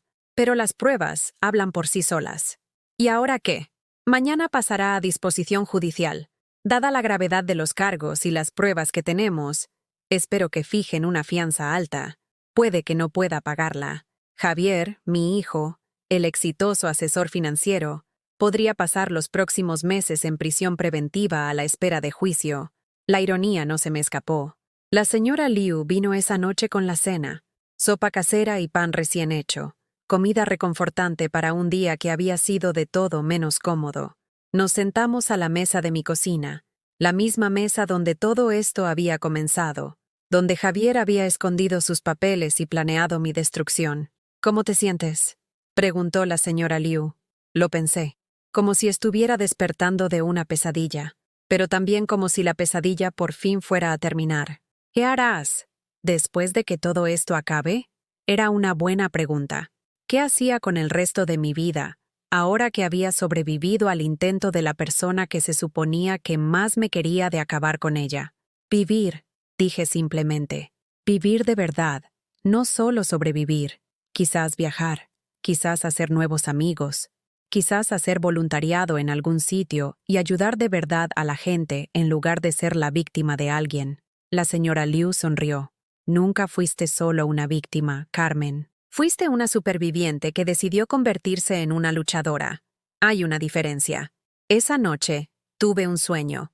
Estaba en una encrucijada, y Javier estaba detrás de mí, llamándome, exigiéndome que volviera.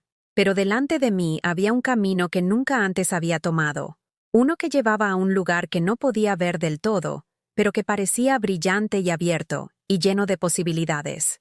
En el sueño, le di la espalda a Javier y caminé hacia la luz. Y cuando me desperté, supe que eso es exactamente lo que iba a hacer en la vida real. Alejarme del pasado y caminar hacia cualquier futuro que pudiera construir para mí. Un futuro en el que no me definiera ser la madre de Javier, la víctima de Javier o el objetivo de Javier. Solo Carmen, una mujer que había sobrevivido, una mujer que había luchado, una mujer que finalmente, después de 67 años, estaba lista para vivir para sí misma. El juicio tardó 8 meses en celebrarse. 8 meses de declaraciones, entrevistas a testigos y maniobras legales. 8 meses durante los cuales reconstruí mi vida pieza por pieza, como alguien que monta un puzzle después de que todas las piezas se hayan esparcido por el suelo. David trabajó incansablemente para recuperar el dinero que Javier había robado. Las compañías de tarjetas de crédito, una vez que vieron las pruebas de falsificación, anularon la mayoría de los cargos. El banco congeló las cuentas de Javier y comenzó el proceso de restitución. Llevaría tiempo. Los procesos legales siempre lo hacen, pero por primera vez en años, podía ver un futuro en el que no me ahogaba en deudas que no había creado. La casa era mía, asegurada y protegida por documentos legales que ni siquiera los abogados de Javier podían impugnar. Tenía mi evaluación cognitiva, mis informes médicos y una orden de alejamiento que se había prorrogado por 5 años. En el papel, al menos, estaba a salvo. Pero la recuperación emocional llevó más tiempo que cualquier proceso legal. La señora Liu siguió siendo una presencia constante, pero hizo algo por lo que siempre le estaré agradecida. No solo me cuidó, me ayudó a aprender a cuidarme a mí misma de nuevo. Me enseñó a revisar mis informes de crédito, a configurar alertas de fraude, a gestionar mis finanzas con la atención cuidadosa de alguien que había aprendido que la confianza era un privilegio, no un derecho. Eres fuerte, Carmen, decía cuando me sentía abrumada. Más fuerte de lo que crees. Sobreviviste a algo que habría destruido a otras personas. No lo olvides. Me uní a un grupo de apoyo para víctimas de abuso económico a personas mayores. Sentada en ese círculo de personas, en su mayoría mujeres, en su mayoría madres que habían sido traicionadas por los hijos que habían criado, me di cuenta de que no estaba sola. Estaba Margarita, a cuya hija le había robado los ahorros de su jubilación. Estaba Dorotea, cuyo hijo había falsificado su nombre en una hipoteca inversa. Estaba Laura, cuya familia entera había conspirado para que la declararan incapacitada y así poder tomar el control de sus bienes. Éramos una comunidad de supervivientes, unidas por la más cruel de las traiciones. Y éramos fuertes de maneras que las personas que nunca habían experimentado este tipo de violación nunca podrían entender. Nos habían roto y habíamos elegido sanar. Nos habían victimizado y habíamos elegido luchar. Nos habían dicho que no valíamos nada y habíamos decidido demostrar lo contrario. El día del juicio llegó en una fría mañana de finales de noviembre. Los juzgados eran los mismos donde había obtenido la orden de alejamiento, pero esta vez lo que estaba en juego era diferente. Esta vez, Javier se enfrentaba a años de prisión si era condenado. Llevaba el mismo vestido azul marino que me había puesto para la vista de la orden de alejamiento. La señora Liu dijo que ahora era mi armadura, el atuendo que me ponía cuando necesitaba recordar mi propia fuerza. La sala estaba llena. Raquel estaba allí, sentada con su propio abogado, tras haber solicitado el divorcio y aceptado testificar para la acusación.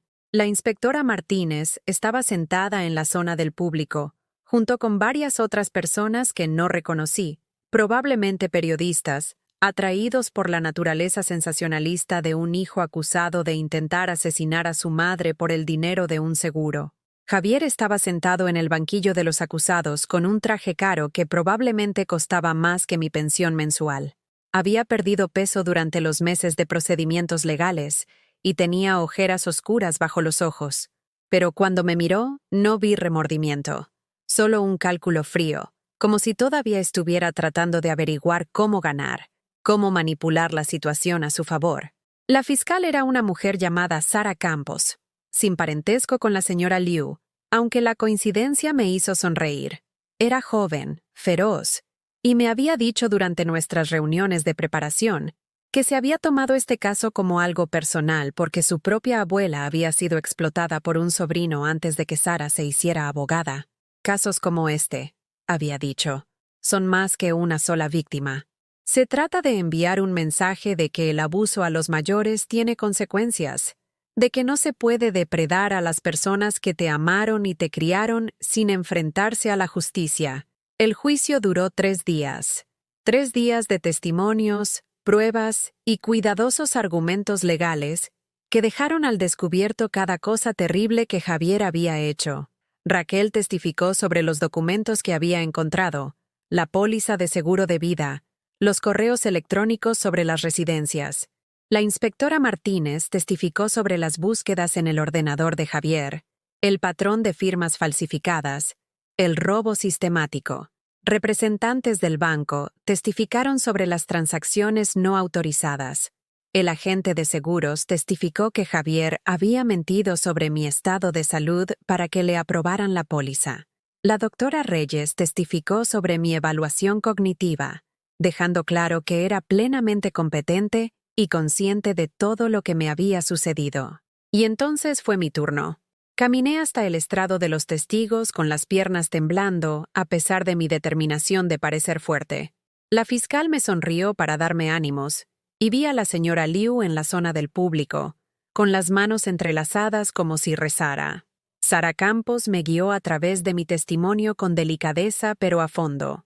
Me pidió que describiera el día de mi infarto, que le contara al jurado exactamente lo que Javier había dicho y hecho. Me preguntó por los años de sacrificio, los trabajos que había tenido, los sueños que había aplazado para que mi hijo pudiera tener oportunidades que yo nunca tuve.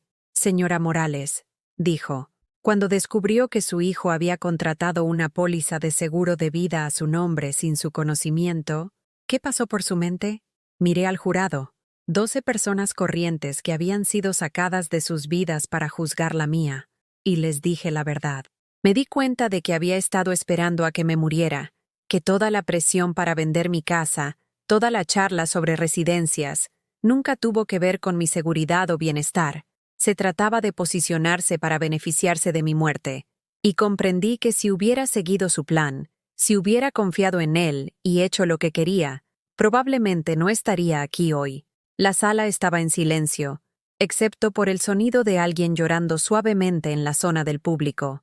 Cuando su hijo la dejó en el suelo durante su infarto, continuó Sara, ¿qué pensaba? Que me había equivocado en todo, que la persona que más había querido en el mundo, el niño al que le había dado todo, me veía como nada más que un obstáculo, y que si sobrevivía, cosa que no creía que fuera a hacer, nunca podría volver a confiar en él. ¿Sigue queriendo a su hijo, señora Morales? Era una pregunta cruel, pero necesaria. Vi al abogado de Javier inclinarse hacia adelante, listo para oponerse si mi respuesta ayudaba a la acusación. Pero no dudé. Quiero al niño que fue. Lloro por el hombre en el que pensé que se convertiría. Pero la persona que está sentada ahí. Miré directamente a Javier por primera vez desde que subí al estrado. No lo conozco. Y no quiero a alguien que intentó matarme por dinero.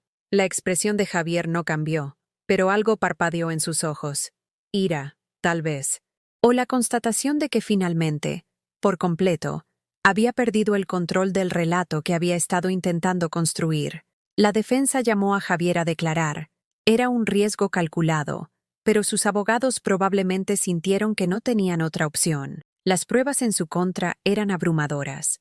Su única esperanza era que pudiera encandilar al jurado, convencerlos de que todo era un trágico malentendido. El testimonio de Javier fue una clase magistral de manipulación. Habló de su preocupación por mí, de su genuina inquietud por mi deterioro mental.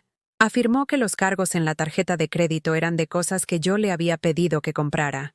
Insistió en que la póliza de seguro de vida era una precaución, que había tenido la intención de contármelo, pero se le había olvidado en el caos de lidiar con mi crisis de salud. «Quiero a mi madre», dijo, con la voz ligeramente quebrada. «Todo lo que hice, lo hice porque intentaba protegerla. Nunca quise hacerle daño». El hecho de que piense que sí, me rompe el corazón. Era convincente. Si no supiera la verdad, si no hubiera vivido su frialdad y su cálculo, podría haberle creído. Pero Sara Campos estaba preparada. «Señor Morales», dijo durante el contrainterrogatorio, «ha testificado que quiere a su madre. ¿Es correcto?» «Sí». Y sin embargo, cuando estaba sufriendo un infarto en el suelo de su cocina, la dejó allí sin pedir ayuda. ¿Puede explicar eso? La mandíbula de Javier se tensó. Estaba en shock. No me di cuenta de lo grave que era. ¿No se dio cuenta de que una mujer agarrándose el pecho, sin poder respirar, diciendo que necesitaba ayuda, estaba teniendo una emergencia médica grave? Pensé que estaba siendo dramática. Ella es... Se detuvo, pero el daño estaba hecho. ¿Ella es qué, señor Morales? ¿Demasiado emocional? ¿Busca atención? ¿Es eso lo que iba a decir de una mujer que acababa de sufrir un infarto? «¡Protesto!», gritó el abogado de Javier. «Está acosando al testigo». «Al lugar», dijo la jueza. «Continúe, señora fiscal». Pero el jurado lo había oído. Habían visto a Javier empezar a criticarme, a sugerir que mi experiencia cercana a la muerte era de alguna manera culpa mía, una prueba de mi naturaleza dramática en lugar de una crisis médica legítima. Sara continuó metódicamente, repasando con Javier cada prueba, viéndolo buscar a tientas explicaciones que se volvían cada vez más inverosímiles. Las firmas falsificadas que se parecían exactamente a la mía porque había practicado, la póliza de seguro de vida que había contratado justo después de mi infarto, las búsquedas en el ordenador sobre cuánto tiempo sobrevivían las personas mayores en residencias públicas. Estas búsquedas se hicieron desde su ordenador, señor Morales. ¿Puede explicar por qué estaba investigando la esperanza de vida media de las personas en residencias públicas al mismo tiempo que intentaba convencer a su madre de que ingresara en una? Solo estaba recopilando información para ayudarla a tomar una decisión informada. ¿Información sobre cuánto tiempo podría vivir? Parece algo extraño de investigar para alguien a quien dice querer y querer proteger. Javier no tuvo una buena respuesta para eso. Nadie la tendría. El jurado deliberó durante 6 horas.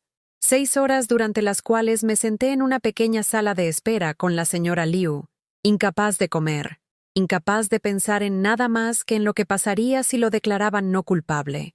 Tendría que pasar el resto de mi vida mirando por encima del hombro, preguntándome si Javier lo intentaría de nuevo. Pero cuando el jurado regresó, sus rostros me dijeron todo lo que necesitaba saber antes, incluso de que el portavoz hablara. En el cargo de maltrato a persona mayor en primer grado, declaramos al acusado culpable. En el cargo de explotación económica, declaramos al acusado culpable. En el cargo de falsedad documental, declaramos al acusado culpable. En el cargo de estafa al seguro, declaramos al acusado culpable. 4 veredictos de culpabilidad. 4 veces la palabra resonó en la sala, final e irrevocable. Observé el rostro de Javier mientras se leía cada veredicto. No lloró, no mostró remordimiento. Simplemente miró al frente, con la mandíbula apretada, como si todavía no pudiera creer que había perdido. La sentencia se fijó para 2 semanas después. Sara me dijo que Javier se enfrentaba a entre 5 y 15 años de prisión, dependiendo de la discreción de la jueza. El testimonio de Raquel había sido devastador, y la póliza de seguro de vida, aunque no resultó en un cargo de tentativa de homicidio por falta de pruebas definitivas de intención, había pintado un cuadro de alguien dispuesto a lucrarse con la muerte de su madre. El día de la sentencia, la jueza me preguntó si quería hacer una declaración como víctima. Había preparado algo. Lo había escrito y reescrito docenas de veces, tratando de encontrar las palabras adecuadas para expresar la magnitud de lo que me habían arrebatado. Me puse de pie ante el tribunal, mirando a Javier por última vez, y hablé desde el corazón. Señoría, Javier Morales es mi hijo. Yo le di a luz. Lo crié sola después de que su padre muriera. Tuve 2 trabajos para darle oportunidades que yo nunca tuve. Sacrifiqué mi salud, mis sueños, mi vida entera para asegurarme de que tuviera todo lo que necesitaba. Y cuando yo lo necesité a él, cuando me estaba muriendo en el suelo de mi cocina, él se marchó. No es que no me ayudara, es que eligió activamente mi muerte por encima de su comodidad. Pero esa no fue la peor parte. La peor parte fueron los meses de planificación previos a ese momento. El robo sistemático, las firmas falsificadas, la póliza de seguro de vida, la investigación sobre cuánto podría sobrevivir en la residencia más barata que pudiera encontrar. La peor parte fue darme cuenta de que mi hijo no solo no me quería, sino que había calculado el valor exacto de mi muerte. Pasaré el resto de mi vida llorando por el niño que pensé que tenía, pero no lo pasaré siendo su víctima. Sobreviví a su crueldad, a su codicia, a su completa falta de conciencia. Y quiero que este tribunal sepa que no pido clemencia para él, pido justicia, no solo para mí, sino para cada persona mayor que confía en sus hijos, que se sacrifica por ellos, que cree que el amor es suficiente para evitar este tipo de traición. No me ha llegado la hora, señoría, pero sí es hora de que Javier se enfrente a las consecuencias de sus decisiones. La jueza condenó a Javier a 12 años de prisión, 12 años por destruir la vida de su madre, por robarle, por dejarla morir. Parecía a la vez demasiado y demasiado poco, pero era justicia, y a veces eso es todo lo que podemos pedir. Mientras se llevaban a Javier esposado, me miró por última vez. Esperé remordimiento, alguna señal de que finalmente entendía lo que había hecho, pero no había nada. Solo vacío donde debería haber habido amor. La señora Liu me llevó a casa desde los juzgados. A la casa que era mía, legal y completamente mía, protegida por leyes y órdenes judiciales y por el simple hecho de que había luchado por ella y había ganado. ¿Qué harás ahora?, preguntó mientras entrábamos en el camino de entrada. Miré mi casa, pequeña, modesta, nada especial para nadie más, pero todo para mí. Representaba más que un simple refugio, representaba la supervivencia, la resistencia, la negativa a dejar que la crueldad ganara. Vivir, dije simplemente. Vivir de verdad, de una vez por todas. No para Javier, no a pesar de Javier, solo para mí, y eso es exactamente lo que hice. Viajé, viajes pequeños al principio, luego más grandes. Fui voluntaria en el grupo de apoyo que me había ayudado, ofreciendo mi historia como prueba de que la supervivencia era posible. Hice nuevos amigos, amigos de verdad, personas que me valoraban por quién era en lugar de por lo que podía darles. Planté un jardín que floreció, aprendí a pintar. Escribí cartas a mi yo más joven, diciéndole que el dolor que le esperaba era real, pero también lo era la fuerza que no sabía que poseía. Aprendí que ser la madre de alguien no significa que tengas que aceptar ser su víctima, que el amor sin respeto es solo explotación, que a veces lo más valiente que puedes hacer es alejarte de las personas que no te merecen, incluso si comparten tu sangre. Javier me escribió desde la cárcel una vez. Quemé la carta sin abrirla. No necesitaba sus palabras, sus explicaciones o excusas, o lo que fuera que pensara que podría reparar lo que había roto. Necesitaba mi paz más de lo que necesitaba su cierre. Ahora tengo 70 años. Han pasado 3 años desde aquel día en el suelo de mi cocina, desde que Javier me miró morir y dijo, «Ya te ha llegado la hora». Estaba equivocado. No era mi hora entonces. Y no es mi hora ahora. Esta es mi hora. Mi momento.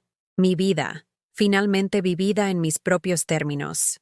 Y si hay algo que quiero que otras mujeres sepan, mujeres que han sacrificado todo por hijos desagradecidos, mujeres que han sido traicionadas por las personas que más amaban, mujeres que se preguntan si es demasiado tarde para defenderse, es esto: nunca es demasiado tarde, nunca eres demasiado mayor, tu vida nunca es demasiado pequeña para que no merezca la pena luchar por ella. Lo aprendí a los 67 años, después de que mi hijo intentara matarme por dinero. Lo aprendí en un juzgado donde la justicia finalmente apareció. Lo aprendí de una vecina que se convirtió en una amiga, de un abogado que me creyó, de una comunidad de supervivientes que me enseñó que estar rota no significa que no puedas sanar. Y sigo aprendiéndolo cada día, en una casa que solo me pertenece a mí, en una vida que reconstruí con mis propias manos, temblorosas pero decididas. Javier pensó que podría borrarme. En lugar de eso, me liberó. Y esa, más que cualquier sentencia de prisión, es la verdadera victoria. Soy Carmen Morales, superviviente, no víctima, no la madre del año, no alguien definida por lo que le hicieron, solo Carmen, finalmente, hermosamente, desafiantemente viva. Y esta es exactamente mi hora de prosperar.